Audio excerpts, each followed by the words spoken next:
কষ্ট তো হাসিনা পেয়েছিল যাওয়ার দিন, এ পায়নি। কি কন্দন দেখেছেন, মনে হচ্ছে স্বামী মরে গেছে। কষ্ট পেলেই হবে না, কষ্ট পাওয়া লাগবে কয় কারণে আরো যারা বলেন। এক নম্বরে আপনার কষ্টটা যদি হয় আল্লাহর জন্য, দুই নম্বরে কষ্ট যদি হয় রাসূলুল্লাহর জন্য, তিন নম্বরে কষ্ট যদি হয় মানবতার জন্য। আপনি তাফসীরে ফি জিলালিল কোরআন আয়াতের তাফসীর খুলে দেখবেন বাংলায় লেখা আছে এই কথাগুলো। আমি সব নিজে পড়ে এসেছি, এই জন্য বলছি।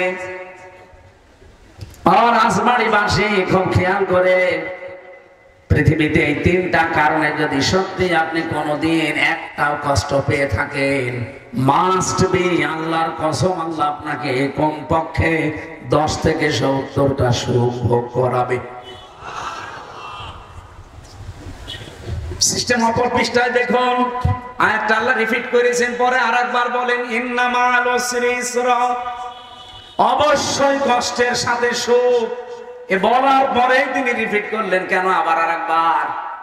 সাইয়েদ কুতুব বলেন আরেকবার রিপিট করার পেছনে কারণ হচ্ছে, দুনিয়াতে কেউ যদি একটা সুখ ভোগ করে আর সুখটা যদি হয় অবৈধ সুখ, এদিকে তাকান, আপনি যদি দুনিয়াতে একটা সুখ ভোগ করেন আর সুখটা যদি হয় অবৈধ সুখ, একটা সুখ ভোগ করার কারণে কমপক্ষে দুনিয়া আখিরাত মিলে 70টা কষ্ট, অপমান, অপদস্থ, অকল্যাণ আল্লাহ আপনাকে দান করবে।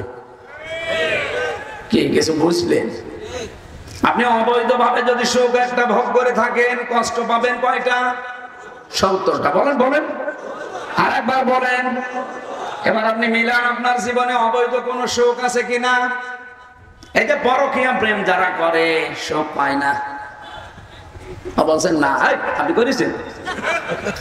করে যে তারা জিজ্ঞাসা করেন, 2-3 ছেলে মেয়ে ধুয়ে আল্লাহ রাস্তা চলে যাচ্ছে, সুখ না পেলে, শান্তি না পেলে এমনি যায় নাকি? জেলায় এসব নেই? আছে মানে এখানে অনেকে বসে আছে যারা এই পরকীয়া প্রেমী আছে, সুখ পান, শান্তি পান। এই সুখটা কি বৈধ না অবৈধ? এ পর্যন্ত বুঝেছেন যে অবৈধ সুখ? হ্যাঁ, তাহলে কাজ যদি না ছাড়েন, যতই সুখ পান, এক একটা সুখের কারণে 70টা দুঃখ পাওয়া লাগবে। কারণ এই মুহূর্তে আপনাকে তওবা করার জন্য আমি আহ্বান জানাই, যারা এখানে এরকম লাইনে আছেন, এক্ষুনি মোবাইল নাম্বার ডিলিট করে দিন। কথা বলা যাবে না। যারা যারা এই লাইনে আছেন, এই মুহূর্তে আপনাকে আমি এই তওবা করাবো। মাহফিল দিয়েছেন পরিবর্তনের জন্য, নেন তাড়াতাড়ি ডিলিট করেন, মোবাইল হাতে নেন। কারো ভাবির সাথে লাইন চলছে, কারো পরকীয়া প্রেম চলছে প্রতিবেশীর স্ত্রীর সাথে, অনেকের বেশিরভাগ লাইন চলে বিবাহিত মেয়েদের সাথে। তাড়াতাড়ি করেন বলছি, এখনই মোবাইল নিয়ে কিন্তু চেক হবে। মোবাইল নাম্বার ডিলিট করে দিন। এখন যদি নাও মোবাইল নিয়ে এসে থাকেন, বাড়িতে ডিলিট করে দেবেন। কারা কারা রাজি আছেন দেখে? দাঁড়িয়ে মুখে নিয়ে কার সাথে লাইন চলছে আপনার? আপনি হাত তুলতে গেলেন কেন? আপনার হাত তোলা ঠিক, দাঁড়িয়ে আলা মানুষ খারাপ বলবেন, আর টোপে মাথার দিকে খুলে দাড়ি কেটে লাইন করবে না। রাজবাড়ি মনে হয় এরকম উল্টাপাল্টা কাজ হয় না। কারণ কাজ হবে কি করে? জেলায় তো হালাল জিনিস আছে সেই নদীর ধারে। জেলার জন্য একটা গজব, এটা একটা প্রকাশ্য কবিরা গোনা চলতেছে জেলার জন্য। আমার মনে হয় একটা গজব এটা।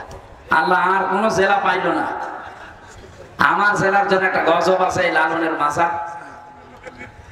সারা পৃথিবীতে একটাই মাত্র জায়গা নিরাপদ গাঁজা খাওয়া, পুলিশ পাহারা দিয়ে গাঁজা খাওয়ায়। যদি ঈমান আনতে পারো আর আমলে সালেহ করতে পারো, এই বাংলাদেশের সামনে আল্লাহ সিয়ারে আয়াত অনুযায়ী তাদেরকেই দেবে যারা সত্যিকারের ঈমানদার, এবং ঈমান অনুযায়ী যারা আমলে সালেহ যোগ্য হয়ে গড়ে উঠবে। আর আমার এই ছোট মাথা দিয়ে, এই দুইটা চোখ দিয়ে বাংলাদেশ সহ কোন জায়গা তোমার বাদ নেই দেখতেছি। এই দেশে আমার যতটুকু অবজারভেশন, যতটুকু আমি চিন্তাশীল, আমি চিন্তা ভাবনা করে মিলিয়েছি, আপনি রাগ করলেও আমি বলছি বাংলাদেশ জামাত ইসলামী, ইসলামী ছাত্র শিবির, ইসলামী ছাত্রী সংস্থা এরা যেভাবে যোগ্য হয়ে নিজেদেরকে জায়গা মতো নিয়ে যাচ্ছে বাংলায়, অন্য কোন দলে এটা আমি পাইনি। আপনি যদি পান তাহলে বলেন, আমি সেখানে যাব, দেখান। এদের যে 9টা প্রতিদিন পয়েন্ট লেখা লাগে, কয়টা আয়াত পড়েছেন, বুঝে পড়েছেন না আন্দাজে পড়েছেন তাও লেখা লাগবে। কয়টা হাদিস পড়েছেন, কয় পৃষ্ঠা ইসলামী সাহিত্য পড়েছেন, ওটার নাম্বার সব লেখা লাগবে। নামাজ কি একা একা পড়েছেন না জামাতে পড়েছেন লেখা লাগবে। শুধু লিখে শেষ না, 1 মাস পরে এটা দেখানো লাগবে। একবার বলছেন না, আপনাকে যোগ্য করে গড়ে তুলবে। আপনি 6 মাস একাধারে এভাবে করেন, দেখেন সোনার মানুষ হয়ে যাবেন যদি মন থেকে করতে পারেন। লোক দেখানোর জন্য না, আল্লাহর কসম 6 মাস আপনি একটু করে দেখেন। সেদিন আমি শপথে ইন্না সালাতি ওয়া নুসুকি আমির জামাতের কাছে পড়েছিলাম, এই আয়াত আমি সেই ছোটবেলা থেকে পড়ি, কিছুই হয়নি। কিন্তু 2024-এর অক্টোবরের 13 তারিখে আয়াতটা ওনার হাতে পড়ার পরে আমার জীবন আল্লাহ পাল্টিয়ে দিয়েছে। জীবনে কখনো তুমি মিথ্যা বলোনি, তাই তো তোমায় পেতে কাঁদে ধরণী। তোমারই মতো নেতা পেলেও ফুটত সুখের গোলা চামেলি বকুল। আলহামদুলিল্লাহ, বাংলাদেশের ঐতিহ্যবাহী জেলা রাজবাড়ী, বালিয়াকান্দি থানার অন্তর্গত নাড়ুয়া ইউনিয়নবাসীর উদ্যোগে ইসলামী সমাজ কল্যাণ পরিষদ কর্তৃক আয়োজিত তাফসীরুল কোরআন মাহফিলের স্বনামধন্য সভাপতি, বিশিষ্ট ইসলামিক চিন্তাবিদ, শিক্ষাবিদ। শব্দ হয়ে গেল কি আশ্চর্য, কথা বলেন কেন? মাছের বাজার পেয়েছে, একা কথা বলবেন না। যেখানে আছেন ওইভাবে বসে থাকেন, দাঁড়িয়ে থাকেন, নাই বাড়ি চলে যান। রিয়াতি মাছ মাছ, একা কথা বলবেন না। যে যেখানে যা হয় যা যাক। হাজার হাজার আলেমের উস্তাদ, আপনাদের রাজবাড়ির কৃতি সন্তান মাওলানা মোহাম্মদ আলী অধ্যাপক, হোগলাডাঙ্গি মোহাম্মদিয়া ইসলামিয়া মডেল কামিল মাদ্রাসা কালুখালী রাজবাড়ি, হায়াতে তাজ্জেবা সিহাতে কুল্লিয়া কামনা করছি, আল্লাহ যেন দান করে, আমিন। এই মাহফিলে এতক্ষণ পর্যন্ত যারা আলোচনা রাখলেন, মাওলানা ইয়াসির আরাফাত জিহাদি আলোচনা রেখেছেন, বাণীবহ বিছাত্রা দারুস সুন্নাহ ফাজিল ডিগ্রি মাদ্রাসা রাজবাড়ির সম্মানিত উপাধ্যক্ষ, হাজারো আলেমের উস্তাদ মাওলানা আব্দুল হাই জোয়াদ্দার, বিশিষ্ট রাজনীতিবিদ। আল্লাহ রাব্বুল আলামিন তার রাজনৈতিক জীবনকে ইবাদত হিসাবে কবুল করেন। অনেকের রাজনৈতিক জীবন জাহান্নামে যাওয়ার কারণ হবে। কি কথা বোঝেন আমার? হ্যাঁ, তো মাওলানা আব্দুল হাই জোয়াদ্দার তার রাজনৈতিক জীবনকে আল্লাহ যেন জান্নাতের পাতিহ বানিয়ে দেন। এটা যে একটা ইবাদত। বাংলাদেশ এবং ভারত, এই 2টা দেশে তো আমি বেশি গেছি, অধিকাংশ মানুষ জানে না। এরা মনে করে দুনিয়ার কাজ। এমনকি আপনারা দেখেছেন স্বামী স্ত্রী 2জন তারা মুফাসসিরে কোরআন, ভারতের কামান, মুজাদ্দিদে জামান, ও চাপাই নবাবগঞ্জের স্বামী স্ত্রী 2জন, তারা অলরেডি ফতোয়া দিয়েই দিয়েছে যে এরকম আলেমের পক্ষে যেন কেউ ভোট না চান। কাকে উদ্দেশ্য করে বলেছে মহিলা আমি জানি না। বাংলাদেশের 56,000 বর্গ মাইলের প্রতি ইঞ্চিতে একামতে দিনের কর্মী যারা, এদেশে ইসলামপন্থী যারা, তাদের পক্ষে কোরআন দিয়ে আমি ভোট চাবো, রায় চাবো, সিদ্ধান্ত জানাতে বলবো। আপনি আমাকে বাধা দেন তো দেন, আসেন। মাইক কেড়ে নেন, আমাকে কথা বলতে বাধা দেন, আসেন। অনেক দিন আমাকে জানিয়েছে যে আমির হামজা আমার বাপ দাদার দেওয়ার নাম পাল্টিয়ে দিয়েছে, শেষে মুন্তস্ত পাপিয়া হবে, পাপি বলে আমাকে ডাকি। আমার নাম পাল্টিয়ে দিল কেন? আমি জবাব চাই। আমি তো জবাব দিচ্ছি। আবু জেহেলের নাম ছিল আবুল হাকাম, কোরআনের বিরুদ্ধে যাওয়ার কারণে নবীজি তার নাম পাল্টিয়ে দিয়েছে আবু জেহেল। আপনারা তো এতদিন ভালো কথা বলতেন, হঠাৎ সুর পাল্টিয়ে গেল কি? কোনো ইনজেকশন পেয়েছে নাকি কোনো বড়ি খেয়েছেন দাদার কাছ থেকে? দাদার কাছ থেকে খান আর চাচার কাছ থেকে খান, যেখান থেকে খান না কেন এই দেশের মানুষ যা বলবে এই দেশে তাই হবে। এটা স্বাধীন দেশ। এতদিন পর্যন্ত বুবু ছিল, এই জন্য আমরা কিছু বলি না। এখন বুবু নেই, সম্পর্ক। এতদিন বলতো আমাদের নাকি স্বামী স্ত্রীর সম্পর্ক। এটা মেনে নেওয়া যায়। যার সাথে উল্লেখ করে বলতো ও দাদা, তো যে অবস্থা, কোরআনে কারিমের সূরা বাকারা 221 নম্বর আয়াতের ব্যাখ্যা অনুযায়ী কোরআনে কারিমে আল্লাহ যে জানিয়েছেন, যতক্ষণ কোনো মুশরিক পুরুষ মুসলমান না হবে তার সাথে কোনো মুমিনা নারীর বিয়ে করা জায়েজ নেই। আপনারা এই কথা বলতেন কিসের উপর ভিত্তি করে? আর এখন যদি কেউ কিছু করতেও চান তাহলে দাদার মুসলমানি দেওয়া ছাড়া উপায় আছে? আর দাদার যা বয়স, আপনি হাজাম পাবেন কোথায়? আমি আর নিচে নামলাম না, মুরব্বীরা আছে। এই বয়সে যদি হাজামের হাতে ছুরি দিয়ে বলেন যে এ দাদার মুসলমানি দিয়ে দেন, ও সাদা দেখা যাচ্ছে মানে আগা কাটতে যে গোড়া কেটে ফেলছে। আমি আর নিচে নামতে পারলাম না। সুতরাং এই সমস্ত কথাবার্তারা যারা এতদিন বলতেন তারাও জানি এখন আর বলছেন না, কারণ দাদা মুসলমান হবে না। ওদের দাঙ্গা বাঁধিয়ে দিয়েছে মুসলমান এবং মুশরিকদের ভেতরে। পৃথিবীর নিকৃষ্ট মানুষের তালিকায় আপনি 6 জনের নাম পাবেন, তার ভেতরে নরেন্দ্র মোদীর নাম আছে 2 নম্বরে। আমি কি বানিয়ে বলছি? এটা খ্রিস্টানরা রিপোর্ট দিয়েছে। 257টা দেশ নিয়ে তারা দাঁড়িয়ে আছেন কেন ভাই? বসেন, আর দাঁড়াবেন না। ঠিক আছে, আর দাঁড়াবেন ভাই, নিস্তব্ধ হয়ে যাবে। অতটুকু থাকবে, বাইরে মানুষ দেখছে তো এভাবে থাকবে। একটু শোনেন। মাইক্রোসফট এটা খ্রিস্টানরা তৈরি করে। এই রিপোর্ট তারা বানিয়েছে। পৃথিবীর নিকৃষ্ট মানুষ, শুধু আমরা না, তাম দুনিয়া তাদেরকে ঘৃণা করে। যদিও সামনাসামনি হয়তো কিছু বলতে পারে না, কিন্তু ঘৃণা করে তাদের। 1 নম্বরে নেতানিয়াহু, পৃথিবীর নিকৃষ্ট মানুষ। এর মতো অসভ্য বর্বর আল্লাহ এখন নিজের শাস্তি মনে হয় দেওয়া আরম্ভ করেছে। আজকে বিকাল 3:30টা থেকে অলরেডি আরম্ভ হয়েছে। দেখেছেন না দাবানল যেভাবে চলছে? ওদের 108টা এই আগুন লেভানোর মেশিন অলরেডি সেট করেছে। কিচ্ছু হচ্ছে না, কারণ এই আগুন তো আর কেউ জ্বালায়নি। জ্বালিয়েছে কে? আলিল্লাহি জুনুদুস সামাওয়াতি ওয়াল আরদ। আসমান জমিনে আল্লাহর সৈন্যবাহিনী আছে না? এজন্য ওরা আহলে কিতাব দাবি করে, যদিও আহলে কিতাব ওরা না। এই পৃথিবীতে এখন যারা খ্রিস্টান, ইহুদি যারা দাবি করছে আমরা আহলে কিতাব, এ মিথ্যা কথা। কারণ আহলে কিতাব হলে হযরত মুসা আলাইহিস সালামের আদর্শ তাদের ভেতরে থাকতো, হযরত ঈসা নবীর আদর্শ তাদের ভেতরে থাকতো। শয়তানরা নবীদের নামও পাল্টিয়ে দিয়েছে। আমি বাইরের দেশগুলোতে সফর করে দেখেছি, খ্রিস্টানদের সাথে মিশলে যদি জিজ্ঞাসা করে আপনার নবীর নাম কি, বলে যিশু। গল্প করছেন না? এই দেখে নিয়ে আসে তোরে কানের নিচে এমন জোরে 2টা দেবো না, বাপ বলার সময় পাবে না। ঘন্টামি করা জায়গা পাচ্ছ না। কত আলেম বসে আছে দেখতে পাচ্ছেন আপনি? একটা কথা বলছে কেউ?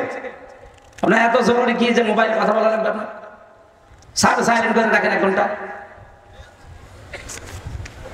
বারবার আমার মন দিকে দিকে চলে যাবে, আমার বলতে পারবো?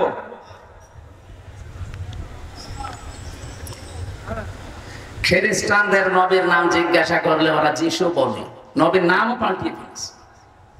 আমি ইহুদির সাথে মিশেছিলাম থাইল্যান্ডে। যে গাড়িতে যাওয়ার সময় দেখে মনে হচ্ছে কোনো আল্লামা হবে।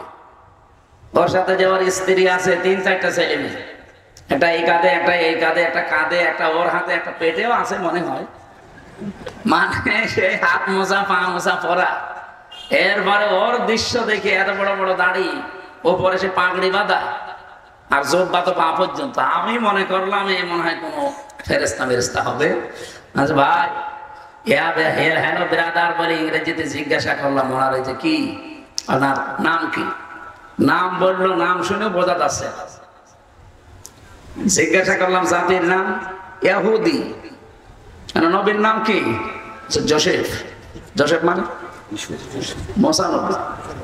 ওরা মুসা আলাইহিস সালামকে জোসেফ বলে ডাকে, আর ঈসা নবীকে যিশু বলে ডাকে। হযরত ইব্রাহিম আমাদের জাতির পিতা, এই নামও শয়তানরা পাল্টিয়ে দিয়েছে, বলে যে আব্রাহাম। আমাদের জাতির পিতার নাম কি আব্রাহাম? কি নাম? ইব্রাহিম আলাইহিস সালাম। এই দেশে যাকে জাতির পিতা বলে চালাতে চেয়েছিলেন, এটা তো নতুন করে তোফায়েল আহমেদ এই নামটা দিয়েছে। এর 109 বছর আগে, 109 বছর আগে একজন মুসলমানের নাম জাতির পিতা কি বঙ্গবন্ধু, এই শব্দটা উল্লেখ করা আছে। আপনি ইতিহাস পড়ে দেখেন, এটা চুরি করা হয়েছে। এই শব্দটা বাংলাদেশ সহ বিশ্বের বহু জায়গায় বিভিন্ন শব্দ চুরি করে মুসলমানদের বিপক্ষে লাগিয়েছে কেউ কেউ, আর কেউ কেউ কারো নামকে উপরে তোলার জন্য ব্যবহার করেছে। তার ভেতরে বঙ্গবন্ধু একটা। শেখ মুজিবুর রহমান, তার নামের আগে বঙ্গবন্ধু লাগানো হয়। তার 109 বছর আগে একজন মুসলমানের নাম উপাধি দেওয়া ছিল এই ভারতবর্ষের ভেতরে, তার নাম ছিল, আমি ইতিহাস পড়ে বলছি, তার নাম দিয়েছিল জাতির লোকেরা, দেশের লোকেরা বঙ্গবন্ধু, বাংলার বন্ধু। সেটা চুরি করে এতদিন পরে একজন লোকের নাম লাগিয়ে দিলেন। ওনার কর্মজীবন পড়েন, জেলে 3 বছর ছিলাম, ফাঁসির কন্ডেম সেলের ভেতরে। আমাদের 24 ঘন্টা তালা লাগিয়ে রাখতো। এক কারারক্ষী বসে ভাগে পড়তো হিন্দু, দেবদোলা, সুব্রত বালা, আশিক, সঞ্জয় দত্ত। কিন্তু সবই আল্লাহর ওলির নাম বলছি। এদের আচরণও এরকম কড়া। অত এমনি আলেম সালেম বসে না, আর হুজুর দেখলে ওরা খেপে যায়। মানে একদিন বললাম যে প্রতিদিন এই যে তালা লাগিয়ে রাখেন 24 ঘন্টা, একটা বই মই দিতে পারেন না, একটু পড়ি। ওরে আল্লাহ বই নিয়ে এসেছে বঙ্গবন্ধুর আত্মজীবনী। বই পড়ি কি করলাম? না হুজুর, এর ভেতরে জ্ঞান আছে। বই নেই, সারাদিন তালা লাগানো, কি করবো? ওইটাই পড়ি। এক কথা কয়বার পড়া যায়? ভালো বই নিয়ে আসেন তো। অনেক পরে দেখি বই নিয়ে এসেছে বঙ্গবন্ধুর ছেলেবেলা। যার বই পান না, লাইব্রেরিতে এবার নতুন বই এসেছে বঙ্গবন্ধু কর্নারে, আপনি নিয়ে আসেন। 3য় সপ্তাহে দেখি নিয়ে এসেছে বঙ্গবন্ধুর সিন সফর। আরে শয়তান, যা বলি সব ওই দিকে নিয়ে যান। কোরআন হাদিসের বই তো আপনি বুঝবেন না। আপনি এটিএম আজহারুল ইসলামের কাছে যান, হিমেল বিল্ডিং এ থাকে, যে বলবেন হামজা বইসিস, আল্লাহর ইশারা একজন মুসলমান কারারক্ষী দিয়ে উনি 2টা তাফসীর পাঠিয়েছিল, ফি জিলালিল কোরআন, তাফহিমুল কোরআন। আল্লাহর এই মুসলিম বান্দাটা এখনো পর্যন্ত জালেমের কারাগারে। যে মামলা দিয়েছিল সে পালিয়েছে, মামলার আয়ও পালিয়েছে, বিচারপতি পালিয়েছে, সবচেয়ে বড় জালেম সেটা পালিয়েছে। এই মাজলুম মানুষটা জেলে থাকবে কোন কারণে? এখন যারা দায়িত্বে আছে খালি বাঙালিকে হাইকোর্ট দেখান, যেদিন বিচারপতি আসেনি এদিন কঠিন রায় হবে, ঝামেলা কি, সমস্যা কি? বাংলাদেশে যত বড় বড় মানুষকে বের করে দিলেন, নাম বললে মুখ খোলাবেন না। আর রাজনৈতিক দর্শন আপনার সাথে আমার মেলে না, এটা আলাদা বিষয়। কিন্তু মাজলুম মানুষ একটা, এটিএম আজহারুল ইসলাম বাংলাদেশের সবচাইতে বড় মাজলুম। এখন 6 মে আপনি রায় দেওয়ার কথা জানিয়েছেন, এবার কিন্তু আর হাইকোর্ট দেখাবেন না। আমরা চাই 6 মে আল্লাহর এই মাজলুম বান্দা বাইরে চলে আসুক। এই কারা চান দেখি? দেখেন তো, হাত তোলেনি কে? হ্যাঁ, এটা রেকর্ড হচ্ছে। আলহামদুলিল্লাহ। আমি দল বেদল বসি না, ওনার কাছে থেকে আমি 3টা বছরে অনেক কিছু পেয়েছি। লোকটার ভেতরে ইখলাস আছে, তাওয়াক্কুল আছে আল্লাহর প্রতি। আমারে মাঝে মাঝে বলতো, হামজা দোয়া করবা আল্লাহ যেন আমার ঈমান থেকে না সরিয়ে দেয়। কারণ এখানে আসার পরে এই 13 বছরে বহু মানুষকে দেখেছি ঈমান পর্যন্ত ঠিক রাখতে পারে না। কারণ এটা জেলখানা, এটা দুনিয়ার জাহান্নাম। এখানে টিকে থাকা খুব কঠিন। শয়তান তো ধোঁকা দেয়, মন থেকেও ধোঁকা আসে। এরকম কঠিন অবস্থায় কত আলেমকে আমি, এই যে হেফাজত ইসলাম বাংলাদেশ, এখানে 76 জন আলেম আমার সাথে ছিল। কত মানুষ কত উল্টাপাল্টা ধারণা পর্যন্ত শেষ পর্যন্ত করে ফেলেছে, যে আর সহ্য হয় না। কারণ যোগাযোগ বিচ্ছিন্ন, 24 ঘন্টা তালা লাগানো, অন্যের সাথে যা আচরণ করে তার 100 ভাগ কড়াকড়ি করে আমাদের সাথে। কারণ হুজুর এই কারণে আমার মাঝে মাঝে সেই কয়েকদিন দেখা হয়েছিল, হাসপাতালে গিয়ে বলতো, হামজা দোয়া করবা আল্লাহ যেন ইমানের সাথে আমাকে এই দুনিয়ার জীবন ত্যাগ করার তৌফিক দেন। আর আমার সারা জীবনের আশা, সাধারণ ভাবে আমি মরতে চাই না। সাইদি সাহেব যে দোয়া করতো, আল্লাহুম্মা ইন্নী আসআলুকা শাহাদাতান ফি সাবিলিক, আমি ওইটা চাই। আমি শাহাদতের মরণ নিয়ে আল্লাহর সামনে দাঁড়াতে চাই। আমার সাথীরা সব শাহাদতের মরণ পেয়ে পেয়ে আল্লাহর কাছে দেখা করলো, আমি এখনো যেতে পারলাম না। আর এই মানুষগুলোর প্রতি খারাপ ধারণা করে কিছু কোলাঙ্গার, কি মানুষেরা। চাঁপাইনবাবগঞ্জে যার নাম বললাম, এই মহিলার স্বামী আছে একজন, আমি নাম নিলাম না। উনি সেদিন বক্তব্য দিতে গিয়ে জানিয়েছে যে যুদ্ধ অপরাধের বিচার হাসিনা যেটা আরম্ভ করেছিল এটা যেন বন্ধ করা না হয়, কন্টিনিউয়াস করা হয়। আপনি মানুষ,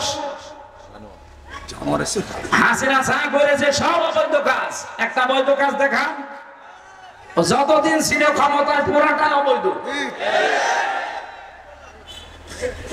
আমার 33 বছর বয়স, এখন 92 সালে আমার জন্ম। আমি যদি 18 বছর থেকে ভোট দেওয়া আরম্ভ করতাম, আমি 3 বার ভোট দিতে পারতাম, একবারও পারি না।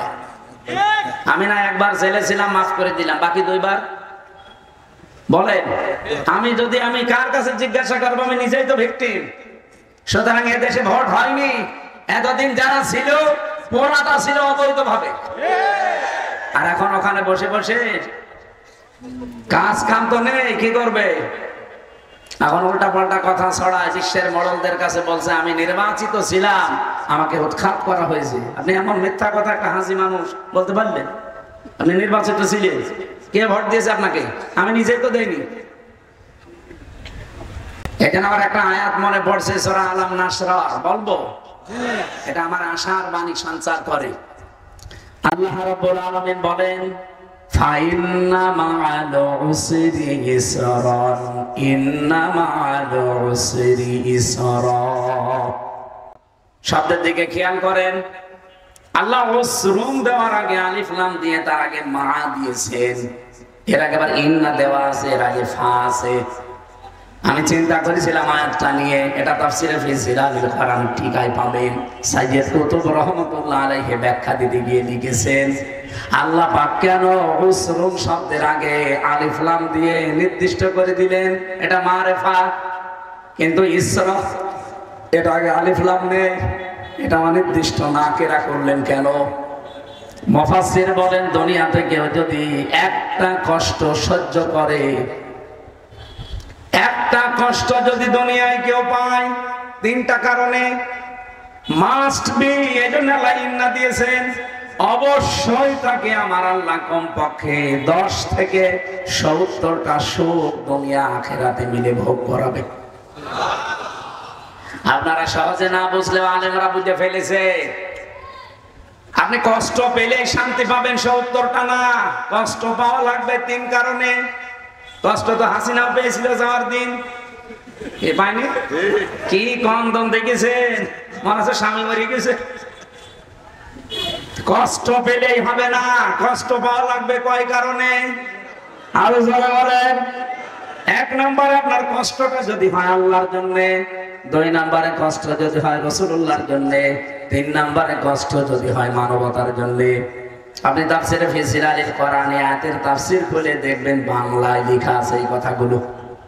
আমি সব নিজে পড়ে এসেছি, এজন্য বলছি। আর আসমানিবাসী খুব খেয়াল করে, পৃথিবীতে এই 3টা কারণে যদি সত্যি আপনি কোনোদিন একটাও কষ্ট পেয়ে থাকেন, মাস্ট বি, আল্লাহর কসম, আল্লাহ আপনাকে কমপক্ষে 10 থেকে 70টা সুখ ভোগ করাবে। সিস্টেম অপর পৃষ্ঠায় দেখুন, আয়াতটা আল্লাহ রিপিট করেছেন, পরে আরেকবার বলেন, ইন্না মা'আল উসরি ইসরা, অবশ্যই কষ্টের সাথে সুখ। এ বলার পরেই তিনি রিপিট করলেন কেন আবার আরেকবার? সাইয়্যিদ কুতুব বলেন, আরেকবার রিপিট করার পেছনে কারণ হচ্ছে, দুনিয়াতে কেউ যদি একটা সুখ ভোগ করে, আর সুখটা যদি হয় অবৈধ সুখ, এদিকে তাকান। আপনি যদি দুনিয়াতে একটা সুখ ভোগ করেন আর সুখটা যদি হয় অবৈধ সুখ, একটা সুখ ভোগ করার কারণে কমপক্ষে দুনিয়া আখিরাত মিলে ৭০টা কষ্ট, অপমান, অপদস্থ, অকল্যাণ আল্লাহ আপনাকে দান করবে। কি কিছু বুঝলেন? আপনি অবৈধভাবে যদি সুখ একটা ভোগ করে থাকেন, কষ্ট পাবেন কয়টা? ৭০টা। বলেন বলেন, আর একবার বলেন। এবার আপনি মিলান আপনার জীবনে অবৈধ কোন সুখ আছে কিনা।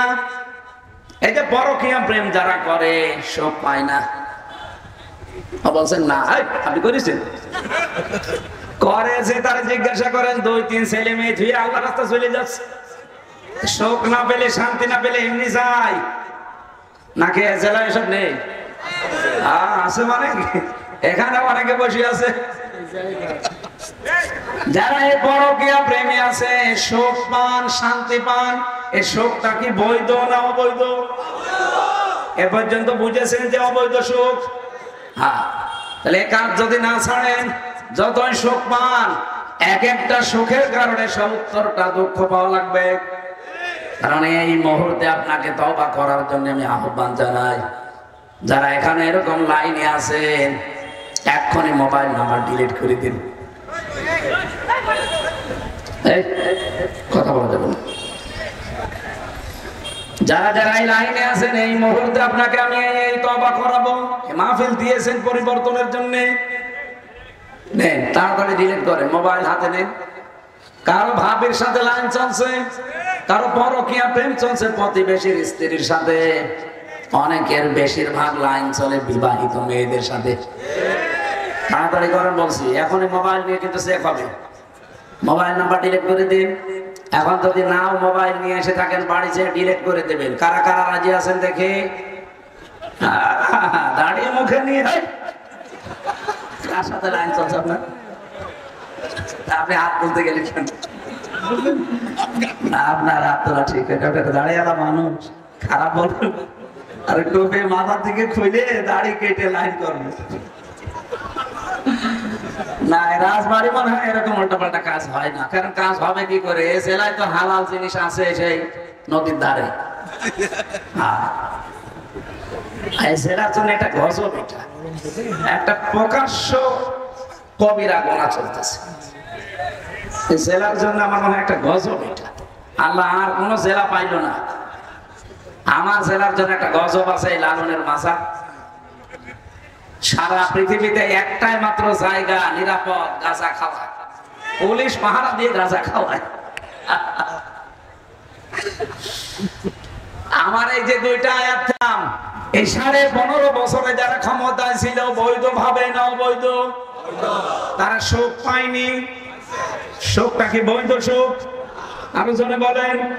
এই অবৈধ সুখ ভোগ করার কারণে এক একটা সুখে যদি ৭০টা করে দুঃখ পাওয়া লাগে, এই 15.5 বছরে আপা কমপক্ষে 50টা সুখ পেয়েছে, পাইনি? অনেক বেশি। আমি 50টা ধরলাম, এক একটা সুখে যদি ৭০টা করে দুঃখ পাওয়া লাগে আপার, কমপক্ষে 3500 দুঃখ হবে। আপনি যে এখনই বলছে চট করে চলে আসবো, কি করে আসবেন? 3500 হয়েছে। 3500 দুঃখ পাবেন দুনিয়ায় শুধু একার জন্য। এরপরে আপনার ছেলের জন্য পাবেন, মেয়ের জন্য, বোনের জন্য, বোনের মেয়ের জন্য, আর বাকি আত্মীয় স্বজন তো বাড়তি দিলাম। সবই যেহেতু আপনার আশ্রয় প্রশ্রয়, এগুলো অন্যায়কারী, আর এগুলো প্রমাণিত তারা যে অন্যায় করেছে। আর এই অন্যায় করার মাধ্যমে বিভিন্ন জেলায় তারা সুখ পেয়েছে। 1628 জন তো অলরেডি পেয়েছে। কেউ যদি বাংলাদেশে সুখ শান্তি অবৈধভাবে না পেয়ে থাকে, 1628 জন পেয়েছে। কি নাম ধরা লাগবে? তার ভেতরে আপনাদের এখানকার যিনি দায়িত্বে ছিল, শেষের নাম হাকিম, ইয়াসিনুল কোরআনুল হাকিম। যত সুখ পেয়েছে, ওর এক একটা সুখের কারণে ৭০টা করে দুঃখ দুনিয়া আখিরাত মিলে আল্লাহ দেবে। এরপরে চট করে ঢুকে পড়বে, তাছাড়া উপায় নেই। আল্লাহ অলরেডি একজনকে শাস্তির আওতায় ফেলে দিয়েছে, ওই যে মেরামত আলীকে। কেরামত মেরামত বলে ডাকি, আমরা কেরামত বলা যায় না।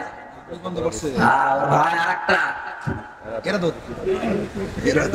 আমি আপনাদের আশার বাণী এমনি বানিয়ে শোনাইনি, কোরআন থেকে শুনিয়েছি। যারা আমরা আল্লাহর জন্য, রাসূলুল্লাহর জন্য, মানবতার জন্য কষ্ট করেছি, বহু আলেমকে এই দেশে তারা উপরে উঠতে দেননি। কি নাম ধরা লাগবে? এই যে এগুলো প্রমাণটা। এই মানুষগুলো যেখানে থাকার কথা শুধু পরিচয় দলীয় আছে, এই কারণে তাদের উঠতে দেননি, আর নিচে নামিয়ে দিয়েছে। এরা কষ্ট পেয়েছে হয় আল্লাহর জন্য, নাই রাসূলুল্লাহর জন্য, নাই মানবতার জন্য। আর আপনারা কষ্ট পাচ্ছেন কি? আল্লাহর জন্য, রাসূলুল্লাহর জন্য, মানবতাকে আরো ধ্বংস করার জন্য কষ্ট পাচ্ছেন। এই যে পাশে এই যে শহীদ শুয়ে আছে সাগর, আল্লাহ তার কবরকে জান্নাতুল ফেরদাউস বানিয়ে দেন, বলেন আমিন। অনেক শয়তান এখন আর স্বীকার করতে চায় না, এখন তো পার হয়ে গেছে, বলে না ওরা শহীদ হয়নি। আরে শয়তান, শহীদ হয়নি মানে 16 বছর টিরাক বানাতে পারোনি বাবু, তখন ফতোয়া দেন। আর এখন বাড়ি থেকে বের হতে পারো, লজ্জা লাগে না? আমার নিজেরও তো লজ্জা লাগে। আগস্টের 5 তারিখের আগে রাজমাড়ির এই বালিয়াকান্দি আমি আসবো কল্পনাও ছিল না। কি কথা বলছেন এখন? আর এখন আসেন তো মাইক কেড়ে নেবেন, অনুমতি দেবেন না, কোন বাহাদুর বীর বাহাদুর আসেন। আপনার আমি মাইক ছেড়ে দিলাম, আসেন। সারা বাংলাদেশে এটা চলছে, যেহেতু লাইভ চলছে, রেকর্ড হচ্ছে, ওপেন ভাবে বলছি, 56,000 বর্গ মাইলের কোন ইঞ্চিতে কোন শয়তান যদি কোরআনের অনুষ্ঠানে বাধা দেয়, আলেমকে অপমান করে, এই যে সাক্ষীরা কালকে করেছে এক কুলাঙ্গা, ওরে একেবারে জায়গায় মাটি নিচে পুঁতে ফেলবেন। বিসমিল্লাহি ওয়া আলা মিল্লাতি রাসূলিল্লাহ বলার দরকার নেই, কারণ বিসমিল্লাহি ওয়া আলা মিল্লাতি রাসূলিল্লাহ যোগ্য না। কথা বলে না কেন? এমনিও জাহান্নামে যাবে, আব্দুর রউফ অমনিও যাবে। আলেমকে অপমান করা নবীকে অপমান করার সমান। আর কথা বলে না কেন? আপনাদের কপালে 15.5 বছরে এমনি আগুন লাগে না, বহু আলেমকে অপমান করেছে। কি গালি দিত রিমান্ডে, আমার মা বাপ তুলে গালি দিত। কি করেছি আমি এত? যে কয়টা রিমান্ডে অফিসার পেয়েছিলাম, একটা মানুষের বাচ্চা না, অথচ নামের আগে মোহাম্মদ ইমরান হোসেন, মোহাম্মদ আসাদুজ্জামান, মোহাম্মদ আতিকুল্লাহ, নাম কি সুন্দর সুন্দর দেখেছে। আর শয়তানরা গালি দিত উল্টা পাল্টা, আল্লামা সাইদির মা বাপ তুলে গালি দেয়। আর আমি তো ছোট মানুষ, বলে জেনাকারের পক্ষে কথা বলে, নাউজুবিল্লাহি মিন যালিক। আরে রাজবাড়ি বাসী কেউ যদি এখন আপনাকে বলে যে হামজা এখন জেনা করে আসলো, আপনার বিশ্বাস হবে? বলেন, আমার মতো একটা চুইনো ফুটি, একটা কাঠ মোল্লা না, কাঠও না, আমার তো কাঠের মতোই লাগে দেখতে, একটা তক্তা মোল্লা আমি জেনা করেছি, এটা যদি আপনার বিশ্বাস না হয়, আমার মতো কোটি হামজা জোড়া দিলে আল্লামা সাইদির কসমের সমান হবে? আর তার নামে আপনারা জেনার মামলা দিয়েছে, এমনি আল্লাহ আপনাদের ধরেছে, এই কারণে ধরেছে। আমার মনে হয় যে আরম্ভ করেছিল, নবী যদি বেঁচে থাকতো নবীকেও খুনি বানাতো।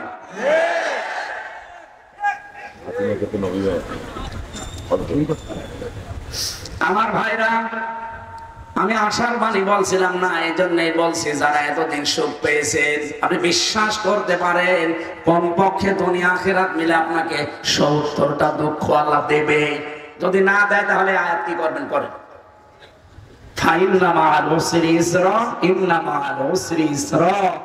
আল্লাহ এমনি এমনি কোন জিনিসে গ্যারান্টি দেয় না।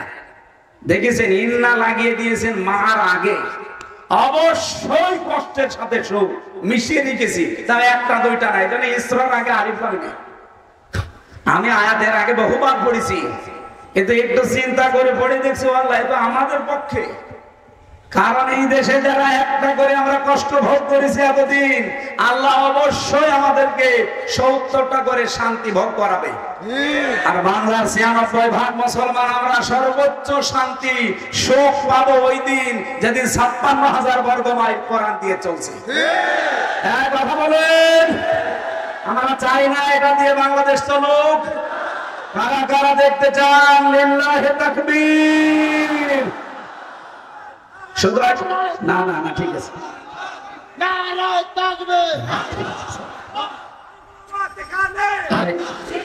কথা বলতে দেন সময়।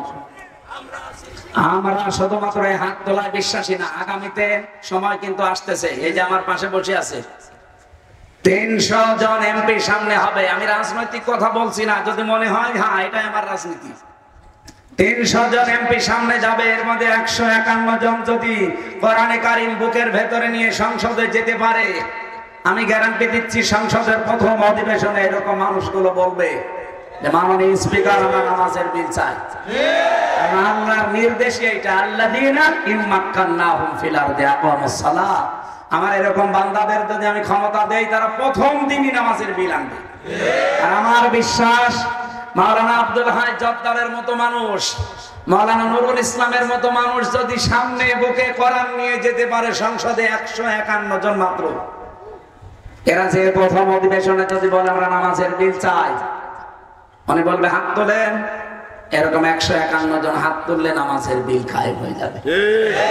তখন রাজবাড়ী সহ বাংলাদেশের 64 জেলার কোন জায়গায় আমির হামজার নামাজের ওয়াজ করা লাগবে না। ওই দিনই 18 কোটি মানুষ নামাজ পড়তে বাধ্য। আপনি হয়তো ভোট দিয়েছিলেন আব্দুল হাইকে একটা, 18 কোটি মানুষ নামাজ পড়লে যে সওয়াব হয়, ওই দিন থেকে প্রতিদিন 18 কোটি মানুষের নামাজে সওয়াব পাবে। আপনি নিয়ে আসেন, কোন হুজুর নিয়ে আসবেন বলেন, আমার ব্যাখ্যা ভুল হয়েছে। মাই ইয়াশফা শাফাআতান হাসানাতান ইয়াকুল্লাহু নাসিবুম মিনহা, এই আয়াতের তাফসীর আপনি ফি জিলালিল কোরআন ইবনে কাসির খোলেন। এটা সূরা নিসা 5 নাম্বার পারা 10 নাম্বার পৃষ্ঠা 11 নাম্বার লাইনের 85 নাম্বার আয়াতে আছে প্রথম অংশ। এর পরেরটা আবার আলাদা। এত দলিল দিয়েও কিছু মানুষের দেখে মন পাওয়া যায় না, হুজুর রাজনীতি করছে। আরে শয়তান, বিশ্ব নবী এখন বেঁচে থাকলেও নবীকেও বলতে তো নবী রাজনীতি করছে। এখন অনেকে কথা বলছে না, এখানে যাদের জ্ঞান অনুযায়ী যারা আমল করেন না, তাদের পাপিয়া থেকে পাপি বানিয়েছে, এটা আমি নিজে না, এ 1500 বছর আগে থেকে চলে আসতেছে। নবী আবু জেহেল থেকে, আবুল হাকাম থেকে আবু জেহেল বানিয়ে দিয়েছে, সে তার জ্ঞান অনুযায়ী আমল করেনি। তাই এখনো যারা এগুলো জ্ঞান পাপি হয়ে করবেন না, আপনার নামও দেখবেন পাল্টিয়ে যাবে। কথা বলেন না কেন? আমরা যেহেতু কোরআনে কারীম শোনার জন্য এসেছি, আমরা প্রবেশ করছি তেলাওয়াতকৃত আয়াতে। দল মত জাতি বর্ণ ধর্ম নির্বিশেষে আজকের অনুষ্ঠান, এটা শুধু মুসলমানদের হয় না, অন্য ধর্মের যদি এলাকায় কেউ থাকেন সবার জন্য কোরআন শরীফ। এটা শুধু মুসলমানদের বাপ দাদার সম্পদ না, মানুষ যারা তাদের জন্য। এজন্য আল্লাহ দিয়েছেন হাদা বায়ানুল লিন্নাস হুদাল লিন্নাস, মানুষ পদবাচ্চে যারা বিবেচিত তাদের জন্য আমার এই কোরআন। কাদের জন্য? কোন মানুষ? এই যে লাম শব্দ আল্লাহ দিয়েছেন না, হাদা বায়ানুল লিন্নাস, সূরা আলে ইমরানের 138 নম্বর আয়াতের প্রথম অংশে আছে। আমি তাফসীরে বাইসাবিতে এই লাম নিয়ে চিন্তা করে দেখেছিলাম, আল্লাহ লাম কেন দিলেন। দেখি 13টা অর্থ লেখা আছে। লাম ব্যবহার করা হয় আরবি গ্রামার অনুযায়ী 13টা অর্থে। এখানে যে লাম এসেছে জীবিত মানুষদেরকে উদ্দেশ্য করার জন্য। আল্লাহ পাক বলেন আমি কোরআন নাযিল করেছি, এই বায়ান এই বক্তব্য কাদের জন্য জানো? মানুষের জন্য। কোন মানুষ? জীবিত মানুষ। কিন্তু দুঃখজনক হলো সত্য, 15.5 বছরে জীবিত মানুষদেরকে কোরআন শোনানো বড় কঠিন হয়ে গিয়েছিল। জীবিত মানুষদের সামনে কোরআনের কথা বলতে গেলে 14 জায়গায় অনুমতি লাগতো। এক কথা বলছেন এখন? এখন লাগে, কিয়ামত পর্যন্ত বাংলাদেশ আর লাগবে না ইনশাআল্লাহ। যারা এরকম করবে ওই জায়গায় তারা বললাম না বিসমিল্লাহ ছাড়া কবর দেবেন। সরাসরি আল্লাহ বিরোধী, ওরে জমিনে থাকা দরকার কি? ওই একবারে আল্লাহর কাছে চলে যাক। অনুমতির সিস্টেম যেন আগামীতে এই দেশে আর কেউ নিয়ে আসতে না পারে, এই জন্যই তো চাচ্ছি যে আব্দুল হাই আসুক। আমি অন্য কোন উদ্দেশ্যে না, উনি আমার রক্তের সম্পর্ক কেউ না, আত্মীয় না। আল্লাহর কসম আমি চাই কোরআন যারা এগিয়ে নেবে আমি তার পেছনে আছি। আর আমাদের হতাশ হওয়ার কোনো কারণ নেই, ভয় পাওয়ারও কোনো কারণ নেই। অনেকে এখনো ভয়ে আছে, হতাশা না, কোনো হতাশা নেই। এর আয়াতের পরবর্তী শব্দ দেখেন, সূরা আলে ইমরান 139 নম্বর আয়াতে। আমি আলেমদেরকে বলছি এবার, ওয়ালা তাহিনু ওয়ালা তাহজানু ওয়া আনতুমুল আ'লাউনা ইন কুনতুম মুমিনিন। আল্লাহ বলেন ভয় পাবে না, হীনমন্য হবে না, ভেঙে পড়বে না, সাহস হারাবে না এবং চিন্তাও করবে না। তোমরাই বিজয়ী হবে যদি মুমিন হতে পারো। আয়াতটা পড়ার পর আমি চিন্তা করেছিলাম আল্লাহ কিন্তু আরবি গ্রামার বা বালাগাত মানতে অনুযায়ী আয়াতটা মেলে নাই, এটা ভুল। কি যারা আলেম আছে জিজ্ঞাসা করেন তো আয়াতটা ঠিক আছে কিনা, আরবি গ্রামার অনুযায়ী মেলছে না। ওয়া আনতুম আ'লাউনা হওয়ার কথা ছিল, আ'লাউনার আগে আলিফ লাম দিলেন কেন? মুবতাদা যদি মারিফা হয় খবর হবে নাকেরা, এটা আরবি গ্রামারের নিয়ম। খবর তো আল্লাহ আলিফ লাম দিয়ে নাকেরা করে দিলেন, আ'লাউনার আগে আলিফ লাম আছে। আনতুম আ'লাউনা অর্থ হয়ে যেত, কিন্তু আল্লাহ কেন আলিফ লাম লাগিয়েছেন জানেন? এটাও বাইজাবিতে আছে, মুফাসসির লিখেছেন ইফিদুল হাসরা, হাসরা খবর যদি মারিফা হয়ে যায় তাহলে হসরের ফায়দা দেয়, এবং বাংলা অর্থ আসে হবে, শেষে হসাই আছে। আল্লাহ বোঝাতে চেয়েছেন চিন্তা করবা না, ভয় করবা না, মানে দুশ্চিন্তাও করবা না, বিজয় তোমরাই হবে, বিজয়ী তোমরাই হবে। গ্যারান্টি দিচ্ছে কে? আল্লাহ। কোনো চিন্তা নেই, কোনো ভয় পাবেন না। সামনে সুদিন আসতেছে আল্লাহর কোরআনের এই আয়াত অনুযায়ী, কারণ কষ্ট আমরা কম পাইনি। এক একটা কষ্টে যদি আল্লাহ আমাদেরকে 70টা করে শান্তি দেওয়ার ওয়াদা করে, যত কষ্ট আমরা 15.5 বছরে পেয়েছি, আমার আশা, আমার আকাঙ্ক্ষা এদেশে ইসলাম কায়েম হয়ে যাবে। ইন কুনতুম মুমিনিন, শুধু শব্দ দিয়েছেন আল্লাহ, একটা শর্ত, মুমিন হওয়া লাগবে। কি হওয়া লাগবে? আরে ভাই হাজার হাজার লাগবে না, বদরের ময়দানের মতো মাত্র 313 জন ইন কুনতুম মুমিনিন হয়ে দেখান। সামনে আল্লাহর ওয়াদা, ওয়াদাল্লাহুল্লাযীনা আমানু মিনকুম ওয়া আমিলুস সালিহাত লা ইস্তাখলিফান্নাহুম ফিল আরদ কামা ইস্তাখলাফাল্লাযীনা মিন ক্বাবলিহিম। সূরা নূরের 55 নম্বর আয়াত, 18 নম্বর পারা, 16 নম্বর পৃষ্ঠা, 4 নম্বর লাইন আছে। আল্লাহ বলেন আমি তোমাদের সাথে ওয়াদা করছি যারা ঈমান আনবে আর আমলে সালেহ করবে। আমলে সালেহ মানে আমি তো এটাই জানতাম, এখানে যারা আছে আমরা এটাই জানি। আধুনিক ভাবে ব্যাখ্যা করছে যারা, আধুনিক মুফাসসিররা বলছে সালেহ মানে শুধু নেক কাজ নয়, সালেহ মানে যোগ্য। আপনাকে যোগ্যতা সম্পন্ন হওয়া লাগবে। অতীতে আমার আল্লাহ জানেন লা ইস্তাখলিফান্নাহুম লামে তাকিদে নুনে সাকিলা দিয়েছেন, অবশ্যই আমি তোমাদেরকে শাসন ক্ষমতা জমিনে দেব, যেমন পূর্বে যারা চলে গেছে তাদের দিয়েছিলাম। এই গ্যারান্টি কার? আল্লাহ। কি বললেন? শর্ত দুইটা, যদি ঈমান আনতে পারো আর আমলে সালেহ করতে পারো। এই বাংলাদেশে সামনে আল্লাহ সিয়ারে আয়াত অনুযায়ী তাদেরকেই দেবে যারা সত্যিকারের ঈমানদার এবং ঈমান অনুযায়ী যারা আমলে সালেহ যোগ্য হয়ে গড়ে উঠবে। আর আমার এই ছোট মাথা দিয়ে, এই দুইটা চোখ দিয়ে বাংলাদেশ সহ কোন জায়গা তোমার বাদ নেই দেখতেছি। এই দেশে আমার যতটুকু অবজারভেশন, যতটুকু আমি চিন্তাশীল, আমি চিন্তা ভাবনা করে মিলিয়েছি, আপনি রাগ করলেও আমি বলছি বাংলাদেশ জামাত ইসলামী, ইসলামী ছাত্র শিবির, ইসলামী ছাত্রী সংস্থা, এরা যেভাবে যোগ্য হয়ে নিজেদেরকে জায়গা মতো নিয়ে যাচ্ছে বাংলায়, অন্য কোন দলে এটা আমি পাইনি। আমি যদি পান তাহলে বলেন, আমি সেখানে যাব, দেখান। এদের যে 9টা প্রতিদিন পয়েন্ট লেখা লাগে, কয়টা আয়াত পড়েছেন, বুঝে পড়েছেন না আন্দাজে পড়েছেন তাও লেখা লাগবে, কয়টা হাদিস পড়েছেন, কয় পৃষ্ঠা ইসলামী সাহিত্য পড়েছেন, ওটার নাম্বার সব লেখা লাগবে। নামাজ কি একা একা পড়েছেন না জামাতে পড়েছেন লেখা লাগবে। শুধু লিখে শেষ না, 1 মাস পরে এটা দেখানো লাগবে। একবার বলছেন না, আপনাকে যোগ্য করে গড়ে তুলবে। আপনি 6 মাস একাধারে এভাবে করেন, দেখেন সোনার মানুষ হয়ে যাবেন, যদি মন থেকে করতে পারেন। লোক দেখানোর জন্য না, আল্লাহর কসম 6 মাস আপনি একটু করে দেখেন। সেদিন আমি শপথে ইন্না সালাতি ওয়া নুসুকি আমির জামাতের কাছে পড়েছিলাম, এই আয়াত আমি সেই ছোটবেলা থেকে পড়ি, কিছু হয়নি।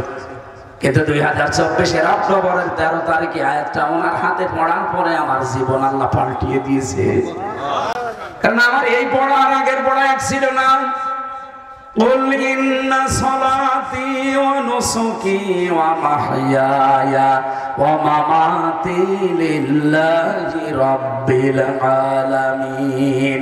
এইটা পড়ে আপনাকে শপথ দেয় না, এই জেলায় নেই সব বলেন বলেন। সারা বাংলাদেশের 1 ইঞ্চি জায়গা দেখান সেখানে এই দাওয়াতি পৌঁছায় না, প্রত্যেক জায়গায় পৌঁছাচ্ছে। এখন দাওয়াতি মিশনও চলছে অলরেডি। এরপরেও যদি কেউ সত্যের এই দাওয়াতে আহ্বানে সাড়া না দিয়ে অন্ধের মতো আচরণ করেন, আমার মনে হয় আজরাইল আসার আগে আপনি আর ভালো হবেন না। আর ভাই, আমি আপনার শত্রু না, কসম আল্লাহর করেন আমার সামনে, আমি আপনাকে বাঁচাতে চাই। আল্লাহর ওয়াদা ছিল ঈমান আনার পরে আপনাকে যোগ্য হওয়া লাগবে। সালেহ মানে আমরা বুঝি নামাজ পড়া, রোজা রাখা, ঘন্টা দিয়ে থাকাই। কে বলেছে আপনাকে? সালেহ আমি আধুনিক অর্থ হচ্ছে যোগ্যতা সম্পন্ন হওয়া লাগবে। যে যেখানে আছেন ওই জায়গায় আপনাকে যোগ্য হওয়া লাগবে এবং সৎ হওয়া লাগবে। আর আমরা সৎ মানুষ যে পেয়েছি, যোগ্য মানুষ পেয়েছি, তার বাস্তব উদাহরণ মাওলানা মতিউর রহমান ইসান। মন্ত্রীর মন্ত্রণালয় চালিয়েছে, এরপরে 36 টাকা বেঁচেছিল ফেরত দিয়েছে। এর চাইতে আবার কি দেখানো যায় আপনাকে? বলেন আপনি মানুষই খুঁজে পান না যে ভালো মানুষ কারা। একটা মানুষ দেখান তো বাংলাদেশে যে দায়িত্ব পালন করার পরে 36 টাকা ফেরত দেয়। একটা মেম্বারও ফেরত দেবে না, সে একজন মন্ত্রী। বাংলাদেশে অলরেডি আমরা প্রমাণ করে ফেলেছি, একটাই দল আছে যার নেতা কর্মীরা একেবারে 100% স্বচ্ছ, বিশেষ করে অর্থনৈতিক জীবনে। এর যাতে যদি 1 চুল বেশি ভালো মানুষ পান, আপনি আমাকে বলেন, আমি সেখানে যাব। বহু দাড়িওয়ালা মানুষ দেখেছি, মসজিদের ক্যাশিয়ার হয়, 2 বছরে ধনী হয়ে যায়। হ্যাঁ, আমি দেখেছি। কি গো, মনে হচ্ছে জিবরাইল কিছু দিয়ে গেছে। বড় বড় দাড়ি, অথচ মসজিদে টাকা মারার সব। এই নাড়ুয়া এলাকা মনে হয় নেই। এত কিছুর প্রমাণ থাকার পরেও যদি আপনি বলেন যে না, আমি আরো দেখবো, কি দেখবেন আপনি? দেখার সব শেষ। বাবা চালিয়েছে, মানুষ দুর্ভিক্ষে মারা গেছে 74 সালে, জিজ্ঞাসা করে দেখেন। আমি সেদিন একজনের কাছে শুনলাম প্রায় 4 লাখের উপরে মানুষ মারা গেছে দুর্ভিক্ষে বাবার সময়। স্বামী চালিয়েছিল, কাঙ্ক্ষিত মানুষ শান্তি দিতে পারে না। চাচা চালিয়েছে 9 বছর, 10 বছর জেল খেটেছে। বুবু চালিয়েছে, আপা চালিয়েছে, আবার বুবু এসেছে, সব দেখা শেষ। সামনে কোরআনের বাংলাদেশ। এটা দেখতে চান না? একটা বড়র জন্য মনের ভেতরে একটু আকাঙ্ক্ষা আসে না যে দেখি না কেমন হয়? গোবিন্দ পরামানিক পর্যন্ত বলছে যে কোরআনের হাতে দেশটা দিলে আমরা সবচেয়ে বেশি নিরাপদে থাকবো। গোবিন্দ পরামানিকের মতো একটা হিন্দু, সে যদি এই কথা বলতে পারে, বিশ্বাস করতে পারে কোরআনের উপরে, এই দেশের অন্তত ইসলাম পন্থীদের উপর, আপনার কি হয়েছে? দল মত সব ভুলে যাবেন। এবার একটাই জিনিস দেখতে বাকি আছে, এটা দিয়ে আমরা দেশ চালাবো। আমি গ্যারান্টি দিলাম, এখানে 73টা ধারা আছে। সূরা ফুরকান 77টা আয়াত আছে, 73টা ধারা। এই ধারা দিয়ে যদি বাংলাদেশের সংবিধান বানানো হয়, যেহেতু সংস্কার চলছে এই জন্য বলছি, সবই সংস্কার চলছে। আমরা চাই দায়িত্বে যারা আছেন খুব তাড়াতাড়ি এই সূরা ফুরকানের এই 77 আয়াতের 73টা আয়াত সংসদ সংবিধানে আপনি সংযোজন করে দিন। সবই যখন সংস্কার করছেন, এটা করেন না কেন? 5 বছরও লাগবে না, 5 দিনে 73টা ধারায় বাংলাদেশ মিনি জান্নাত হয়ে যাবে ইনশাআল্লাহ। একটা ধারা এখনো পর্যন্ত আসে না, জান্নাত হবে কি করে? এই জন্যই তো এখন অনেকে মাথা ছাড়া দেয়, এদিক ওদিকে উকি ঝুঁকি মারে। এটা কায়েম করে দেন। বিশেষ করে 68 নাম্বার আয়াতটা, এই 3টা বিধান আছে আয়াতের ভেতরে। আমার মনে হয় 3টা যদি রাষ্ট্রীয়ভাবে কায়েম হয়, এই দেশে আর কেউ এই যে মানুষ হত্যা করছে যেভাবে, কিচ্ছু হবে না, সব বন্ধ হয়ে যাবে। ওয়াল্লাযীনা লা ইয়াদউনা মা'আল্লাহি ইলাহান আখার, এটার দ্বারা শিরক বন্ধ হবে বাংলাদেশে। মাজার পূজা, এই পীর পূজা, আরে কবর পূজা। ওয়ালা ইয়াকতুলুনা আন-নাফসাল্লাতী হারামাল্লাহু ইল্লা বিল হক, এইটার দ্বারা দেশে অন্যায় হত্যা বন্ধ হবে। 3 নম্বরে ওয়ালা ইয়াজনুন, এই যে জেনা ব্যভিচার যেটা চলছে এটা বন্ধ হবে। আল্লাহ এই 3টা পাপ যারা দুনিয়ায় করে তাদের বলেছেন ডবল শাস্তি দেব। ইউদাফু লাহুল আযাব ইয়াউমাল কিয়ামাহ ওয়া ইয়াখলুদু ফীহি মুহানা। আল্লাহ আমাদের হেফাজত করুন এবং আমাদের আশা এই 73টা ধারা যেন বাংলার সংবিধানে সংযোজন করা হয়। এটা শুধু আমার একা দাবি না, আপনি এখানে জিজ্ঞাসা করে দেখেন, 100 জনের 100 জন মানুষ বলবে আমরা এই ধারাগুলো চাই। আপনারা চান না? এটা একটা একটা করে বলতে গেলে আমরা 11টা পর্যন্ত কথা বলতে চাই। আপনারা রাত গভীর করলে আমরা পারবো, কিন্তু আমার সামনে আবার তাহাজ্জুদের নামাজ, ফজরের নামাজ, কর্মজীবন। এই জন্য আমি ঘোষণাও দিয়েছি এর আগে যে আমরা আগামীতে অনুষ্ঠান যদি দেশে থাকি তাহলে আল্লামা সাঈদী সাহেবের মতো করবো। রাত 10টা, 10:30টায় মাহফিল শেষ হয়ে যাবে। ওই যে রাত 12টা, 1টা, 2টা পর্যন্ত শেষে আমিও নামাজ পড়তে পারেন আপনাদের কারণে। সেদিন আমার সাতক্ষীরায় নামিয়েছে রাত 2টায়। রাত 2টায় নেমে বাড়ি যেয়ে খাবার বাবার খেয়ে ঘুমাতে রাত 3টা। বলে আমি উঠবো কখন? আর কিসের তাহাজ্জুদ, কিসের ফজরের নামাজ? এটা গোনা হয়ে যাবে না?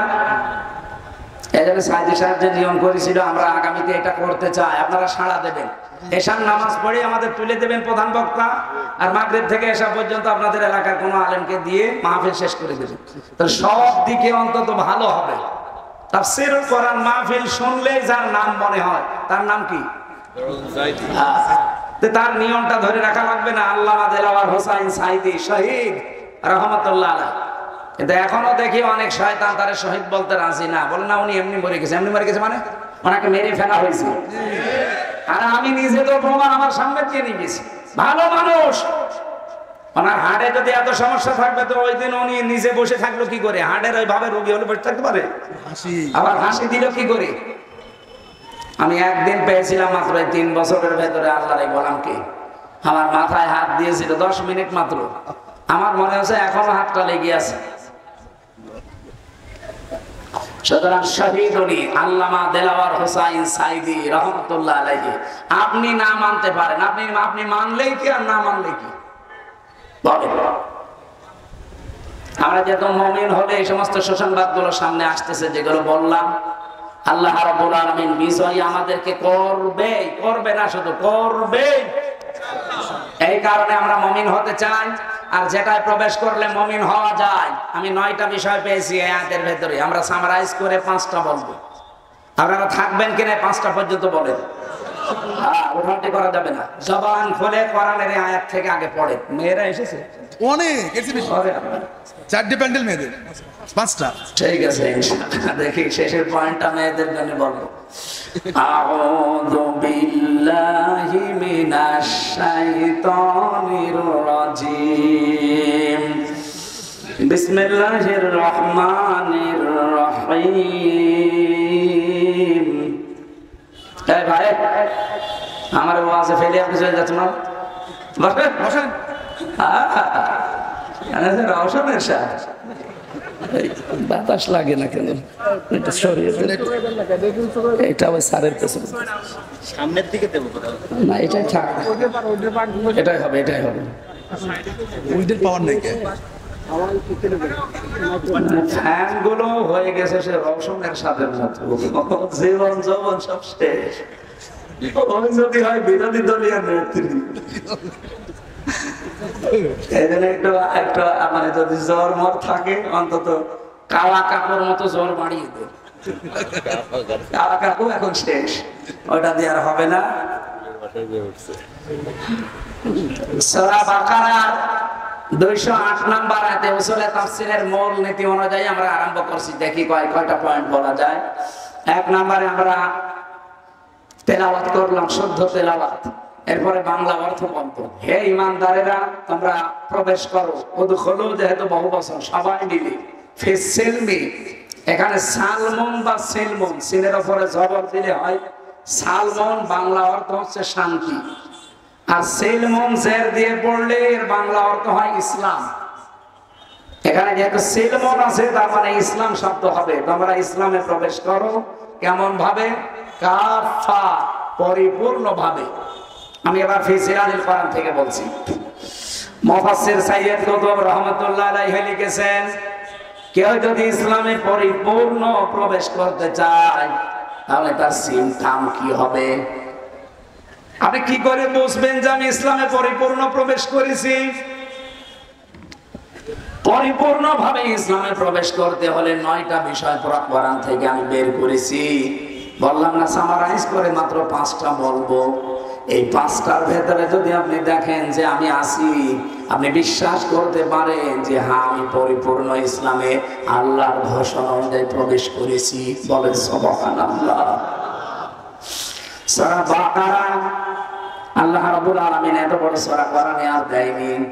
288টা আয়াত দিয়েছেন, 286টা 286টা আয়াতের মাত্র একটা আয়াতের 3 ভাগের 1 ভাগ পর্যন্ত আমরা বললাম এতটুকুই থাক। আল্লাহ ডাক দিয়েছেন এখানে কোনো বেঈমানকে না। যদি কোনো বেঈমান এখানে থাকেন আপনি চলে যেতে পারেন, কারণ এই আয়াত আপনার জন্য না, আপনার আলাদা আয়াত আছে। আপনার জন্য ইয়া আইয়ুহাল কাফিরুন আছে, কি কথা বলেন না কেন? ইয়া আইয়ুহাল্লাযীনা কাফারু আছে আপনার জন্য আলাদা সূরা তাহরিমে। এটা আজকের আয়াত শুধুমাত্র ঈমানদারদের জন্য। ওহে যারা ঈমানের দাবি করো, এখন ঈমানদার কারা, আমি কি ঈমানদার কিনা এটা বুঝবেন কি করে? সাহাবী প্রশ্ন করলেন, হে রাসূল আমার যে ঈমান আছে আমি টের পাবো কি করে? বিশ্বনবী বললেন, ইদা সাররাতকা হাসানাতুকা ওয়া সাআতকা সাজ্জিয়াতুকা ফাআনতা মুমিন। মুসলিম শরীফের হাদিস। যখন তোমার ভালো কাজগুলো তোমাকে আনন্দ দেবে, অন্যায় কাজ দেখলেই তোমার ভেতর থেকে একটা বাধা আসবে, তখন তুমি বুঝবে তোমার ঈমান আছে। ও বাংলার মুসলমানেরা যারা শুনতেছেন বলেন তো, ভালো কাজ সবার কাছে ভালো লাগে? লাগে না। অন্যায় কাজও সবার কাছে অন্যায় মনে হয় না, আর অনেকে আনন্দ নিয়ে করে। কথা বলে না কেন? অন্যায় জানার পরে অনেকে করে। আরে ভাই, অন্যায় জানার পরে করা আনন্দ নিয়ে করা পার্থক্য আছে। মন চায় না তারপরও অনেকে করে। আমি রিমান্ডে 2 প্রকার অফিসার পেয়েছিলাম। এক প্রকার যারা ইচ্ছা করে, নিজের ইচ্ছা করে আমাদেরকে অত্যাচার করতো, উপরের নির্দেশ যদি 1% দিত ওরা করছে 10%। আমি এমন পাহারাদার পেয়েছিলাম, কারারক্ষী, এমনকি রিমান্ডে এমন কিছু অফিসার পেয়েছিলাম। ওরা রাতের বেলা যখন ক্যামেরা গুলো বন্ধ হয়ে যেত, সিসি ক্যামেরা যেহেতু মাটির নিচে, আমি তো 10 দিন ছিলাম ওই আয়না ঘরে মিনিটায়, মানে রাতের বেলা এসে হাত চেপে ধরে বলতো, হুজুর মাফ করে দিয়ে, আসলে আমি কিন্তু এগুলো চাই না, বাধ্য হচ্ছি। এই 2 জনের ঈমান কি এক? অন্যায় দেখলে আপনার ভেতর থেকে একটা বাধা আসবে। যদি বাধা না আসে আপনি বুঝবেন আপনার ঈমান নেই। হ্যাঁ, আপনি নামাজ পড়তে পারেন, নামাজ আপনার কথা আব্দুল্লাহ ইবনে উবাইও পড়তো। আপনি রোজা রাখতে পারেন, সেও রোজা রাখতো, কিন্তু তার ঈমান ছিল না। আজ বাংলাদেশে বহু মানুষ আমরা ঠিক এই কায়দায় আছি, দেখলে মনে হয় জিবরাইলের ছোট ভাই, তো ভেতরে ঈমান নেই। অন্যায় দেখলে আপনাকে প্রতিবাদ করা লাগবে, হয় হাত দিয়ে। মান রাআ মিনকুম মুনকারান ফালিয়ুগায়্যিরহু বিয়াদিহি। এই যে বিয়াদিহি, ইয়াদুন মানে শুধু এই হাত না। আপনি এই হাদিসের ব্যাখ্যা পড়ে দেখেন, হযরত আবু সাঈদ খুদরি থেকে বর্ণিত বুখারী শরীফের হাদিস। এই ইয়াদুনের ব্যাখ্যা তিনি লিখেছেন, ইয়াদুন মানে এই হাত, ইয়াদুন মানে ক্ষমতার হাত, ইয়াদুন মানে পাওয়ার, ইয়াদুন মানে আইনের হাত, ইয়াদুন মানে প্রভাব প্রতিপত্তির হাত। যে যে হাতের অধিকারী সেটা সে ব্যবহার করবে। যদি সে সেটা অন্যায় দেখার পরও ব্যবহার না করে, তাহলে তার ঈমান নেই। দ্বিতীয় পয়েন্টে আসা লাগবে, সে যদি প্রতিবাদী হয়, হাতের দ্বারা পারে না, প্যারালাইজ হয়েছে হাতে, সেই ক্ষমতা নেই, তাহলে সে যেন প্রতিবাদ করে। আজকে সাতক্ষীরায় যে চেয়ারম্যান, এই কোরআনগার চেয়ারম্যান কবির বিন সামাদ ভাইকে স্টেজে অপমান করেছে, এই কারণে সারা বাংলাদেশের সব আলেম কিন্তু আজকে ফুঁসে গেছে। এরা ফুঁসেছে এমনি না, এরা প্রতিবাদ জানাচ্ছে তাদের ঈমান রক্ষার্থে। এই অন্যায়টা দেখেও যদি কেউ প্রতিবাদ না করে, বুঝতে হবে ঈমানের ভেতরে দুর্বলতা আছে।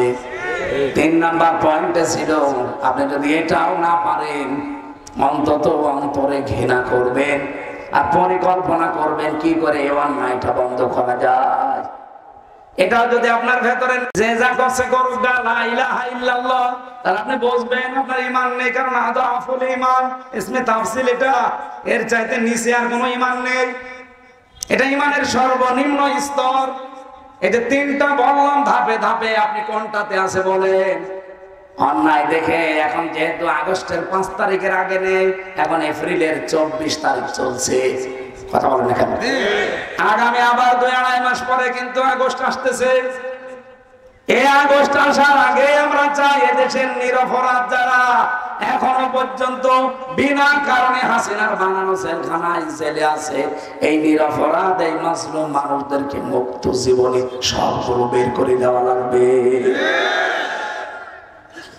আবার আগস্ট কায়েম হলে এখন যারা আরামে বসে চেয়ারে মসে তা দেখছেন, চেয়ারে থাকতে পারবেন না, সে যেই হোক। অনেকে আইনের চেয়ারে বসে সব বেআইনি কথা বলছে এখন, অথচ আগস্টের 5 তারিখের আগেও কিন্তু সে আইনের কথাই বলতো। এই কথা বলছেন, সংস্কৃতির নাম নিয়ে এমন মানুষকে দায়িত্ব দিয়েছে যে লোকটা সমকামী, নিজের স্ত্রীকে দিয়ে পর্যন্ত ওই কাজ করায়। 96% মুসলমানের দেশে এরকম একটা মানুষকে দায়িত্ব দেওয়া। আগস্টের 5 তারিখের আগে তো খুঁজে পাওয়া যায়নি। যে মানুষগুলো জীবন দিয়েছে একটা একটা করে খোঁজ নিয়ে দেখেন, সবগুলো ছিল অধিকাংশ মুসলমানদের সন্তান।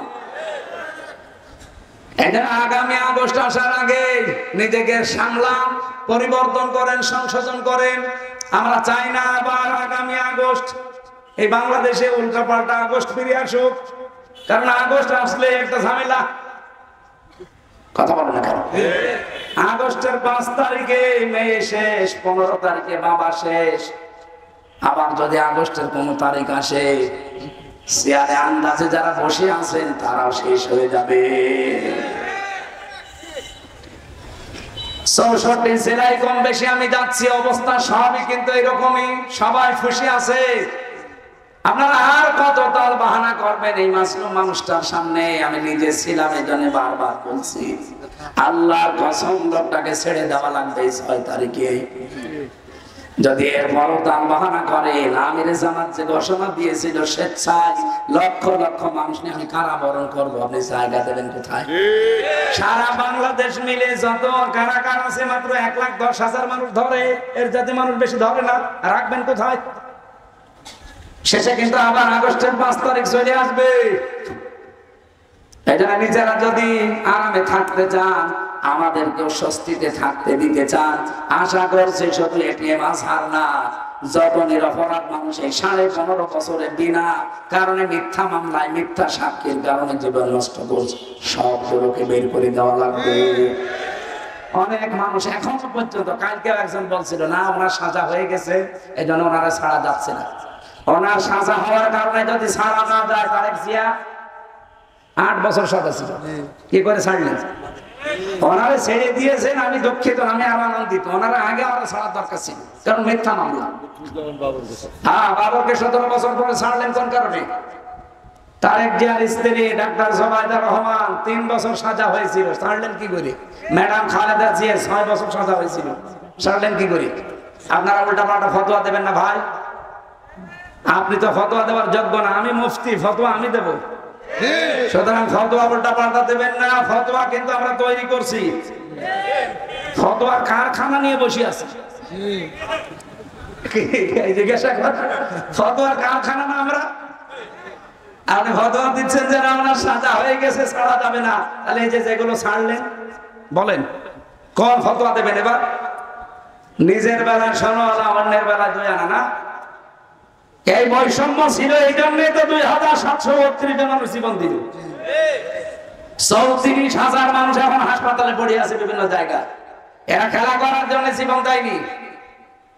আবার যদি বাংলায় বলছি, বাঙালিকে হাইকোর্ট দেখাতে চেষ্টা করেন না, 6 তারিখের পর কিন্তু সামাল দিতে পারবেন না। কারণ আগস্টের 5 তারিখের আগের জরিপ দেখেন, এই দেশে 100 জনের মাত্র 15 জন বলতো আমরা এই দেশে ইসলাম চাই, তার ভেতরে আব্দুল হাই একজন।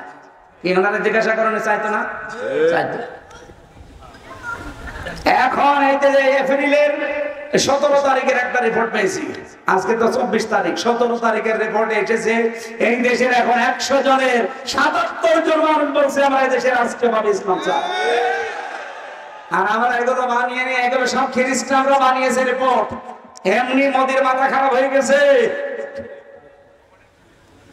দাদা তো পাগল হয়ে গেছে।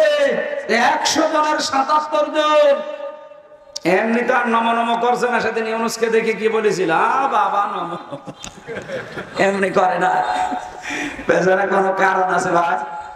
আমরা আর একটু অ্যাক্টিভ হয়ে থাকি। দেখেন আমার মনে হয় দাদা ধুতিও খুলে যাবে, ধুতি পরে থাকে তো, ধুতিও খুলে যাবে। যেভাবে ব্যবসা বাণিজ্য চীনের সাথে, তুরস্কের সাথে, সৌদির সাথে, পাকিস্তানের সাথে আরম্ভ অলরেডি করেছে, ওরা না খেয়ে মরবে। ওদের এখনই যে অবস্থা, শুধু চীন বলেছে যে 1000 বেডের হাসপাতালগুলো বাংলাদেশে আমরা 8টা বানাবো, 8 বিভাগে। ওদের মাথা অলরেডি খারাপ হয়ে গেছে। হচ্ছে কি কিচ্ছু লাগবে না, শুধু একটু একটু ছেড়ে দেন, আর এর সাথে কোরআনটা যোগ করে দেন, সোনায় সোহাগা হয়ে যাবে ইনশাআল্লাহ। ডক্টর মোহাম্মদ ইউনূস 2 নবীর নাম নিয়ে বসে আছে। যেহেতু 2 নবীর নাম, তো আমরা আপনার কাছে বড় আশা করি 2টা নবীর নাম নিয়ে আপনি আছেন, মোহাম্মদ একটা, ইউনূস একটা। সুতরাং 2 নামের মর্যাদা রাখেন, জীবনের শেষ খেলা একটা খেলে দেন, যে এই দেশে কোরআনের বিধান আমি যাওয়ার আগে কায়েম করে দিয়ে গেলাম। 92% এই দেশে যারা আছি আমরা, হিন্দু, খ্রিস্টান, বৌদ্ধ, মুসলিম, সব কৃতজ্ঞ থাকবে। এই কথা বলে না কেন? এটা একটা দেখার আশা জাগে, সারা জীবনের আশা আমার, যে কোরআন দিয়ে কি করে চলছে দেশটা আমি যেন দেখে মরতে পারি। বলেন আমিন। কোরআনের পাখি যতগুলো স্বপ্ন দেখেছিল সবগুলো আল্লাহ দেখিয়েছে। উনি যে বলেছিল না যে এখান থেকে শুধু নাড়া দেওয়া হবে, দিল্লি পড়বে, তাই পড়েছে। খালি বলেছিল যে ইঁদুরের গর্ত পাবে না জালেমরা, তাই পাচ্ছে না।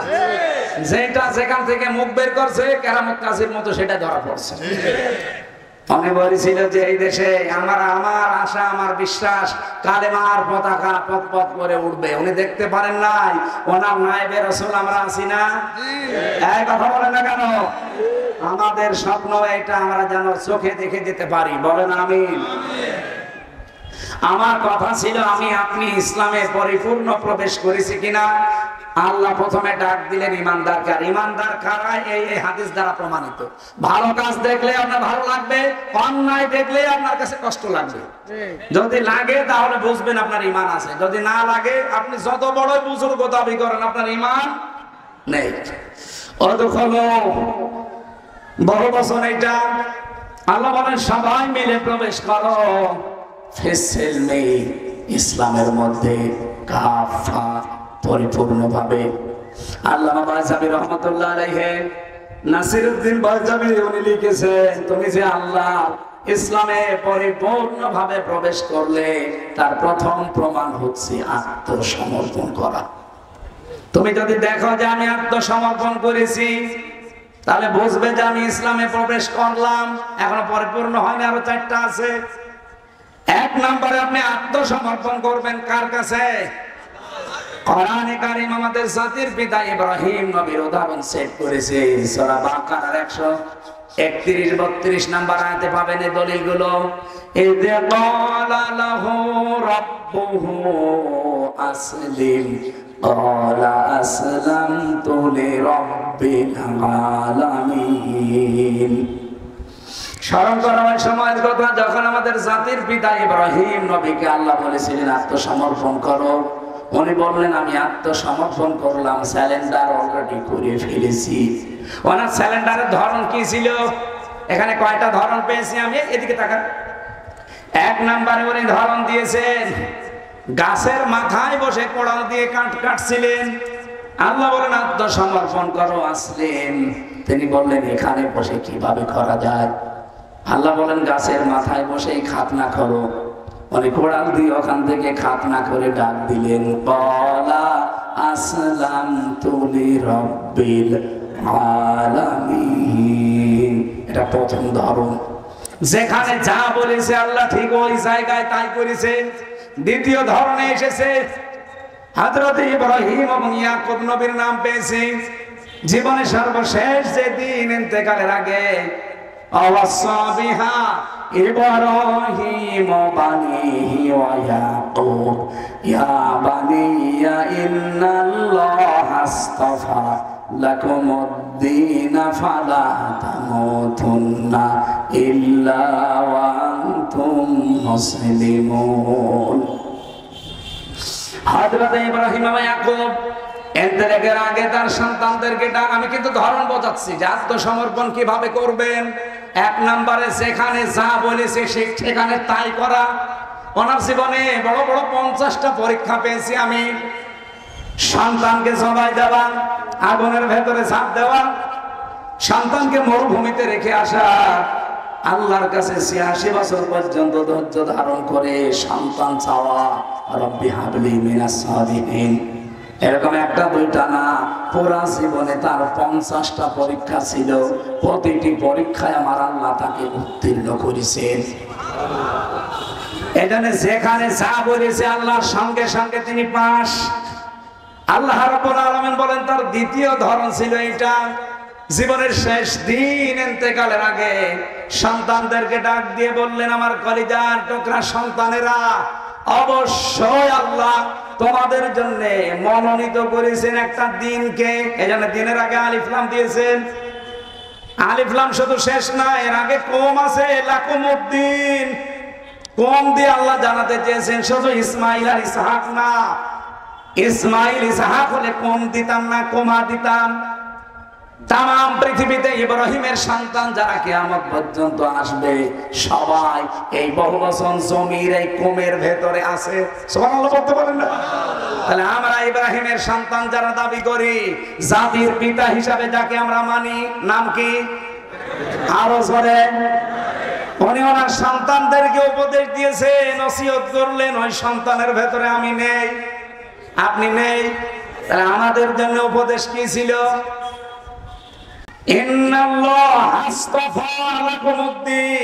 অবশ্যই আল্লাহ তোমাদের জন্য একটা দিনকে মনোনীত করেছেন, নির্বাচিত করেছেন, পছন্দ করেছেন। এখন দিন কি? এই রাতের পরে যেটা আসবে ওই দিন। বলেন বলেন। পরে কোরআন শরীফে আমি দিনের 19টা অর্থ পেয়েছি। প্রতিটি জিনিসের সামনে আপনাকে আত্মসমর্পণ করা লাগবে। সবচেয়ে বেশি আমার কাছে পারফেক্ট মনে হয় দিন মানে জীবন ব্যবস্থা, ইসলাম। এখানে ইন্নাদ-দীনা ইনদাল্লাহিল ইসলাম আফা গায়রা দীনিল্লাহি ইয়াবগুন ওয়া লাহু আসলামা মান ফিস সামাওয়াতি ওয়াল আরদ ওয়া মান ইয়াবতাগি গায়রাল ইসলামি দীনান ফালা ইউকবালা মিন। এরকম সূরা 17টা আয়াত আছে। এই সবগুলো আয়াতের সামারাইজ কথা এই, আল্লাহর কাছে মনোনীত একটাই জীবন ব্যবস্থা, তার নাম ইসলাম। সুতরাং বাংলাদেশে যারা আজ ইসলাম বাদ দিয়ে অন্য কোন বিধান, অন্য কোন নিয়ম নীতি কায়েম করতে চাচ্ছেন, আল্লাহর কসম আপনি জীবনেও ইসলামে পরিপূর্ণ প্রবেশ করতে পারেননি। আমরা ইসলামে পরিপূর্ণ প্রবেশ করতে চাই। এই জন্য জীবন ব্যবস্থা হিসাবে এই বাংলাদেশে আমরা কায়েম করতে চাই কাকে? ইসলামকে। বলেন বলেন, আরো জোরে বলেন। এটা যদি আপনার কাছে রাজনীতি মনে হয়, এটাই তো আমার রাজনীতি। এটা যদি ধর্ম ব্যবসা মনে হয়, এটা আমার ধর্ম ব্যবসা। কারণ আমি ইসলামে পরিপূর্ণ প্রবেশ করতে চাই। আমার পিতা আমাকে ওসিয়ত করেছে। একথা বলছেন এখানে। আমার পিতার শেষ ওসিয়ত ছিল, ওয়ালা তামুতুন্না, মরবা না, ইল্লা ওয়া আনতুম মুসলিমুন, যতক্ষণ মুসলমান না হতে পারো। তাহলে আমরা পুরুষ মানুষ যারা, আমাদের মুসলমান হওয়ার নিয়ম। মেয়েরা যারা এসেছে তাদেরও মুসলমান হওয়ার নিয়ম নেই। এই কোরআনে আল্লাহ 500 আইন দিয়েছেন, শরীয়তের বিধান বলা হয়। এগুলোর সামনে স্যারেন্ডার করা, আত্মসমর্পণ করা, নিজের মন আর বলে কিছু নেই। ওই যে আয়াতটা পড়লাম আমি শপথের দিনও পড়েছিলাম, ইন্না সলাতি, এর ভেতরে সব আছে। নুসুকি, এর ভেতরে আরো বেশি আছে। সলাতের ভেতরে যত কিছু আছে, নুসুকের ভেতরে আরো বেশি আছে। আমার সালাত, আমার নুসুক। নুসুক মানে কি? শুধুমাত্র কুরবানি না। এটা তাফসিরে ওই যে মাযহারিতে আছে, আল্লামা সানাউল্লাহ পানিপতি রহমাতুল্লাহ আলাইহি মাযহারি তাফসিরে উনি লিখেছেন। এই জায়গায় আমি ব্যাখ্যা করতে গিয়ে পেয়েছি, নুসুক শব্দের তিনি 3টা অর্থ দিয়েছেন। 1 নম্বরে নুসুক মানে কুরবানি করা, 2 নম্বরে নুসুক মানে হজের কার্যকলাপ, 3 নম্বরে নুসুক মানে ইবাদত বন্দেগী। বলেন তো একটা জীবনে এর বাইরে আর থাকে কি? বলেন, এর বাইরে আর কিছু থাকে না। তার মানে আমার নামাজ, আমার জীবনের যত কোরবানি আছে, এমনকি আমি যদি বেঁচেও থাকি, আমি যদি মরিয়েও যাই, লিল্লাহি রাব্বিল আলামিন, আমার রবের জন্য। মুসলমান পুরুষ মানুষ আমরা যারা এখানে দাবি করছি, আমাদের জাতির পিতা আমাদেরকে শিখিয়েছেন মুসলমান হওয়া লাগে কি করে। ওই জীবনের প্রথম দিন থেকে তিনি পরীক্ষায় অবতীর্ণ। 50টা পরীক্ষা পর পর দিলেন, কোন পরীক্ষায় তিনি ফেল করেননি। আমরা তার সন্তান হিসাবে ফেল করলে হবে? বলেন বলেন। আমাদের মা হযরতে হাজেরা তিনিও পরীক্ষা দিয়ে তিনি এমন মুসলমান ছিলেন আল্লাহ সিদ্ধান্তের সামনে। তিনি শুধু স্বামীকে বলেছিলেন, স্বামী আমার মরুভূমির ভেতরে পানি আর খাবার ছাড়া আমার এই মাসুম বাচ্চাকে সব রেখে যাচ্ছেন, এটা কি নিজের ইচ্ছায় না আল্লাহর ইচ্ছায়?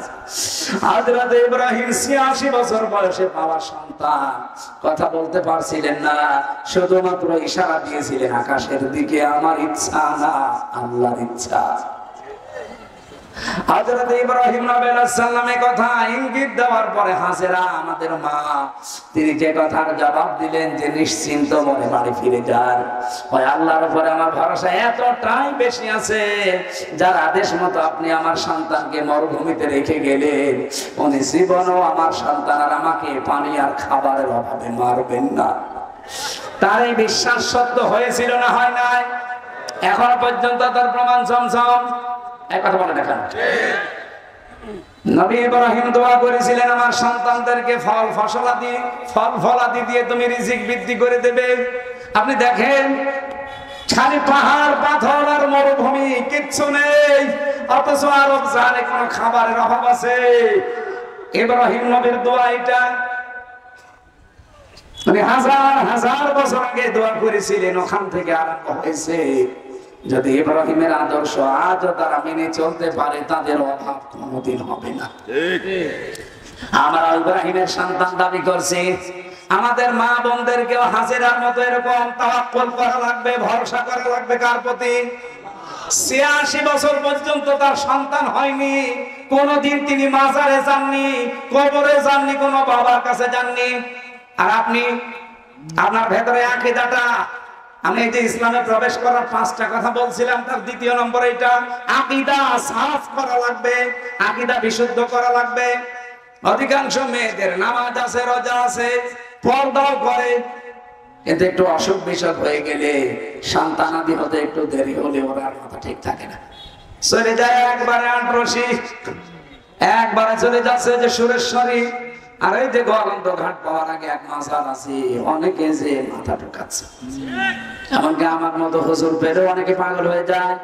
সেদিন বগুড়াতে এক মহিলা এসে বলছে, মহিলা না স্বামী পাঠিয়েছে, ওর স্বামী এসে বলছে হুজুর আপেল পড়ে দেন।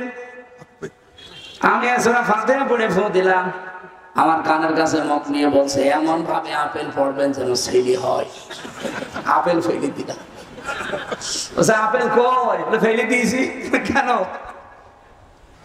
আরে ভাই আপেল পড়ে যদি ছেলে হইতো, আমার ম্যাডামের 3টে মেয়ে হইতো না? আমি অনেক শুধু আপেল খাওয়াতাম।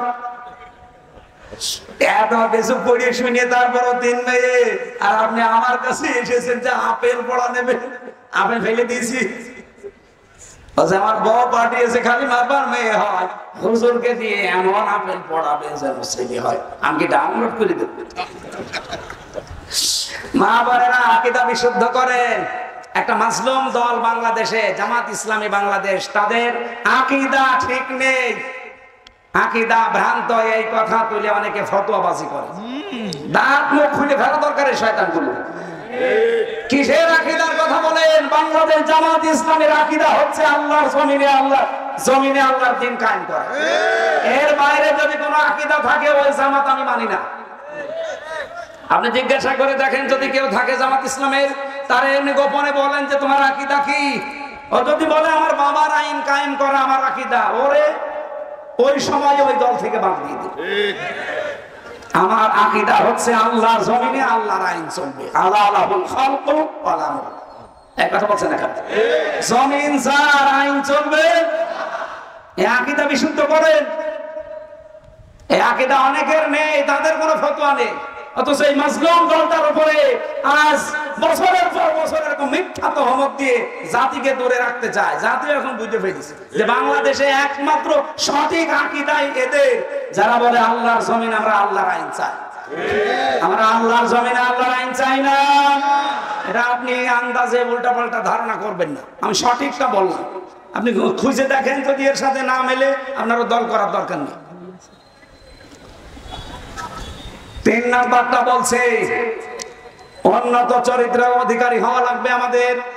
উত্তম চরিত্র গঠন করার মৌলিক যে পদ্ধতিগুলো আছে এগুলো অনুসরণ করা দরকার। আপনার চরিত্র যদি ভালো না হয়, উন্নত না হয়, আপনি জীবন ইসলামে প্রবেশ করেছেন এটা বলতে পারেন না। আজ বিশ্বের বহু মানুষকে আমরা দেখতে পাচ্ছি, তারা উপরে মানবতার কথা ছড়ায় কিন্তু তাদের চরিত্র, এটা ভারতে মুসলিম আইন। আমাদের বাপ দাদাদের ধর্ম, আমার বাপ দাদার হাজারো বিঘা জমি জায়গাগুলো অক্ষ করা, সেটা এখন অবৈধভাবে জোর করে জবরদস্তি করে অবৈধ আইন পাশ করে দখলের চেষ্টায় আছে। কথা বলছেন এখানে? আমি যে হাদিস পড়েছিলাম হযরতে আবু যর থেকে বর্ণিত, মনে আছে আপনাদের? মানিদ দাগা মা লাইসা লাহু ফালাইসা মিন্না ওয়ালিয়াতাবাওয়া মাকআদাহু মিনান নার।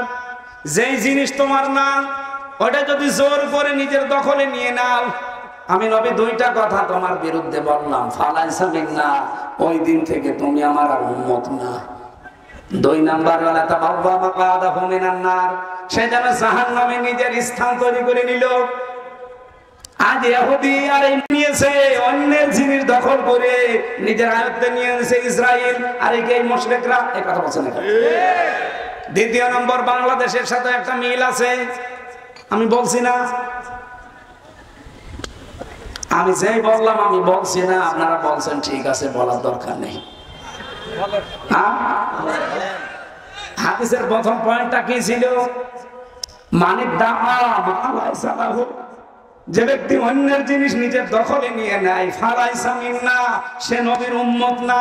এখানে ফা আছে মাঝখানে, ফাটা 19টা অর্থে আসে। এখানে ফা দিয়েছেন খেলা করার জন্য না, নবীর প্রতিটি কথা গবেষণা করুন। ফালাইসা মিন্না, যদি সত্যি উপরের কাজ করেন নিচের যে শাস্তি আপনার উপরে বর্তাবে। কিন্তু ব্যাখ্যায় আমি আর একটা 2টা জিনিস পড়েছি, এদিকে তাকান, কষ্ট হচ্ছে? 1 নম্বরে বললাম কি, যারা যে জিনিস আমার না ওই জিনিস যদি আমি জোর করে আমার দখলে নিয়ে নেই, আমার আয়ত্তে রাখি, তাহলে সঙ্গে সঙ্গে আমি নবীর দলভুক্ত থেকে বের হয়ে গেছি, আমি নবীর উম্মত। বলেন বলেন। কিন্তু জিনিস যদি আমারই হয়, ওই জিনিস যদি আমার আয়ত্তেই ছিল কিন্তু হাতছাড়া হয়ে গিয়েছে, ওটা যদি আমি আবার ফেরত পাই তাহলে আমি এই শাস্তির আওতার বাইরে। এটা ইসলামী ব্যাংক, যাদের তারা ফেরত পেয়েছে। আপনি এখন যদি বলেন যে ওরা দখল করে নিয়েছে, আপনি পাগলামি কথা বলেন কোন কারণে? ওরা দখল করেছে মানে জিনিস ওদের, ওরা ফেরত পেয়েছে। যারা এতদিন নিয়েছিল ইসলামী ব্যাংকে, তাদের এদের মাথার ঘাম পায়ে ফেলা, রক্তের তৈরি করা, আর কথা বলছে না কারো। আপনি বলেন এটা মিথ্যা কথা? যাদের জিনিস তারা ফেরত পেয়েছে বলছে ওরা দখলবাজ, ওরা দখলদার করেছে। আর শয়তান, মিথ্যা কথা বলিস কোন কারণে? যাদের জিনিস তারা ফেরত পেয়েছে তারা এই শাস্তির আওতায় থাকবে না, সুতরাং তারা নবীর উম্মত থাকবে না। না, হ্যাঁ, যে জিনিস আপনার না, আমরা আগস্টের 5 তারিখের পর থেকে দেখতে পাচ্ছি অনেক মানুষ কিন্তু যে জিনিস যার না, সে বাবা শাহজালাল সব হালাল করে নিচ্ছে। নাকি রাজবাড়ি নেই? আছে, মানে নাম ধরা লাগবে। কত জিনিস আপনার না, আপনি নিজের মনে করে সে বিভিন্ন কায়দায় নিয়েছেন। যারা যা নিয়েছেন, ঘাট দখল, মাঠ দখল, বাজার দখল, দোকান দখল, অনেক জিনিস দখল, মেয়ে দখল, বউ দখল, সব ফেরত দিন। আমি আর নিচে নামতে পারলাম না। কত কঠিন কঠিন শাস্তির কথা দেখতে পাচ্ছে। ফালাইসা মিন্না ওয়ালিয়াতাবাওয়া মাকআদাহু মিনান নার। না, আপনার রাগ হলে নবীজিকে বলেন, আমার কোনো দোষ নেই ভাই, আমি অ্যাডভার্টাইজ করছি, এই কথা বলেন না। আপনার উন্নত চরিত্রের নমুনা এই, আপনাকে গালি দিয়েছে এই যে চেয়ারম্যান খাতখিরার আলীপুরের এই আব্দুর রউফ, এই চেয়ারম্যান কয়েকদিন আগে একটি অনতারে গালি দিয়েছে, বলেছে একটা বাটপার, একটা বিয়াদব। সে আলেমদের অপমান করবে না করবে, চরিত্র তো ওইরকম, খালি মানুষের জিনিস কিভাবে মেরে খাবে সেই ধান্দায় থাকে। এখানে চরিত্র ঠিক করে। উন্নত চরিত্রের অধিকারী কারা? এই দেশের মানুষ এখন সব অলরেডি বুঝে ফেলেছে। এই জন্য ইসলামে প্রবেশ কারা করছে? আমরা এখন যদি এই লাইন দিয়ে পরিমণি হেঁটে যায়, আপনি ওয়াজ বাদ দিয়ে দৌড় দেবেন, কিন্তু সবাই না। পরিমণি না, পরিমণির খালাও যদি হেঁটে যায়, এই লোক দৌড় দেবে? যদি দৌড় দেয় তাহলে মানুষের ওনার সাথে আমিও দৌড় দেবো, জীবনও যাবে না, কারণ ওইভাবেই গড়ে উঠেছে। আল্লাহর কসম আপনাকে আমি গ্যারান্টি দিয়ে গেলাম, মাত্র 6 মাস ওই 9টা বিষয় খালি পূরণ করেন আল্লাহর কাছে, 6 মাসের ভেতরে আল্লাহর কসম আপনি ভালো মানুষ হয়ে যাবেন, আপনার জীবনই পাল্টিয়ে যাবে। 4 নাম্বারটাই পেয়েছি, সব কাজে ইখলাস লাগবে। আর এটা যাদের ভেতরে আছে আমি নিজে প্রমাণ করেছি আমিরে জামাতকে দিয়ে। বাংলা বলছি ভাই, ওপেন, এটা রেকর্ড হচ্ছে। আমি ওনারে নিজে পরীক্ষা করার জন্য না, এমনিতে একবার হাতের ভেতরে 60,000 টাকা দিলাম যে স্যার এটা রাখেন। ওনার সঙ্গে সঙ্গে সামনে নুরুল ইসলাম বুলবুল ভাই ওনারা দিয়ে বলছে সংগঠনে কাজে লাগে। আমি দিলাম ওনার পারিবারিক খরচ করার জন্য, ব্যক্তিগত। লোকটা দিয়ে দিলে দেখলেও না কয় টাকা আছে। কুষ্টিয়ায় গিয়েছিল, কানে কানে আমি টাকা দিলাম, হাতের ভেতরে প্রথমে 15,000 আর ঘরের ভেতরে এসে 10,000। ও ছাতা সব দেখি সামনে শাহাবুদ্দিন ভাই ওনারা দিয়ে দিলেন। কি গো, এ টাকা দিয়ে কি করবি? যারে দি খরচ করার জন্য। আরে কোন মানুষ যদি দুনিয়া বিমুখ হয়ে যায়, ওর ভেতরে আল্লাহ এমন এমন সূক্ষ্ম জিনিস দান করে যেটা পৃথিবীর অন্য কেউ জানে না। এই দেশের সাংবাদিক প্রশ্ন করেছিল আমির জামাতের কাছে যে এত জনপ্রিয় আপনার এত দল, একবারও তো ক্ষমতায় যেতে পারেন না, আপনাদেরকে মানুষ চায় না কেন? জবাব দিয়েছে, মহসিন আজান দেয়, সবাই নামাজ পড়তে আসে। আজান তো আমরা ঠিকই ইখলাসের সাথে দিচ্ছি, এদেশের মানুষ সাড়া না দিলে দোষ কি মুয়াজ্জিনের না মুসল্লিদের? আপনি সূক্ষ্ম কথা কি বের করা তো সহজ। 5 নাম্বারটাই পেয়েছি, লেনদেনে স্বচ্ছ হওয়া। এটা নারী পুরুষ আমাদের অনেকের ভেতরে নেই। যে দোকানে বাকি খায় ওই দোকানের সামনে যায় না। আপনি ইসলামে এখনো পরিপূর্ণ প্রবেশ করতে পারেননি, 5টা বিষয় থাকতেই হবে। 9টাকে আমি সামারাইজ করলাম, এটা ফিসিল আলীর কোরআনে পাবেন। সাইয়েদ কুতুব এমন সুন্দর ভাবে দিয়েছেন না। 1 নম্বরে আত্মসমর্পণ করা লাগবে দ্বীনের কাছে, 2 নম্বরে বিশুদ্ধ আকীদা তৈরি করা লাগবে, 3 নম্বরে উন্নত চরিত্রের অধিকারী হওয়া লাগবে, এটা ট্রেনিং দেওয়া লাগে, এমনি হয় না। 4 নম্বরে ইখলাস লাগবে প্রতিটি কাজে, 5 নম্বরে লেনদেন স্বচ্ছ হওয়া লাগবে। আল্লাহ নারী পুরুষ যারা আমরা এসেছি প্রত্যেককে এই 5টা কাজ করে ইসলামে পরিপূর্ণ প্রবেশ করার তৌফিক দেন। সম্মানিত মা বোনরা, আপনাদের জন্য আমার জীবনের একটাই ওয়াজ। খাদিজাতুল কুবরা রাদিয়াল্লাহু তাআলা আনহা জীবনে এক ওয়াক্ত নামাজ পড়েননি, একটা রোজা রাখেননি, একটা দিনের জন্য তিনি পর্দা করেননি, জীবনে এক হজ করেননি, একবারও 1টা টাকা যাকাত দেননি। কিন্তু আল্লাহ নিজে তাকে সালাম দিয়েছেন আর জান্নাতে একটা ঘর বানিয়ে সুসংবাদ পাঠিয়েছেন। তার পুরো জীবন আমি পড়ে দেখেছি, একটাই মাত্র কারণ, তিনি জীবনে কোনদিন এটা বলতে পারেন যে এতদিন নামাজ পড়লো না, রোজা রাখলো না, পর্দা করলো না, জান্নাত পাবে মানে? হ্যাঁ পাবে, কারণ উনি ইন্তেকালের পরে এই বিধানগুলো সব নাজিল হয়। উনি পাননি তাই মানেননি, কিন্তু ওনার জীবনী পড়ে আমি একটা বিষয় ক্লিয়ার, কোনদিন এক দিনের জন্য স্বামীর মনে কোনদিন তিনি দুঃখ দেন। এখানে যারা আছেন একটা কথা আপনি বলতে পারবেন যে জীবনে বিয়ের পর থেকে আজ পর্যন্ত কোনদিন একটা দিনের জন্য আমার স্ত্রীর কাছে আমি কোনো দুঃখ পাইনি? হাত ধরেন তো এরকম স্বামী। প্রত্যেক দিনই পাই, একটা মানুষ নেই। একজন মুরব্বী মানুষ আছে, আপনার স্ত্রী আছে? আল্লাহ যেটা পাওয়া গেল। দাঁড়ান তো দাদা, এরকম বউ থেকে বিয়ে করবেন আপনার? তাও না। সম্মানিত মা বোনেরা, শুনলাম বিভিন্ন জায়গায় বসে আছেন, দেখেন লক্ষ লক্ষ মানুষ এখানে না থাকলেও ক্যামেরার সামনে আছে। সারা পৃথিবীর কত মানুষ দেখতেছে, একটা স্বামী হাত তোলে না, একটা বুড়ো হাত তুলেছে।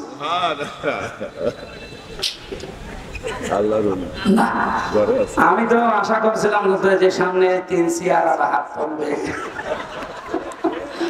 না আমিও পারলাম না, কারণ মিথ্যা কথা বলবো কি করে, দুঃখ পেয়েছি এই জন্য হাত তুলতে পারিনি।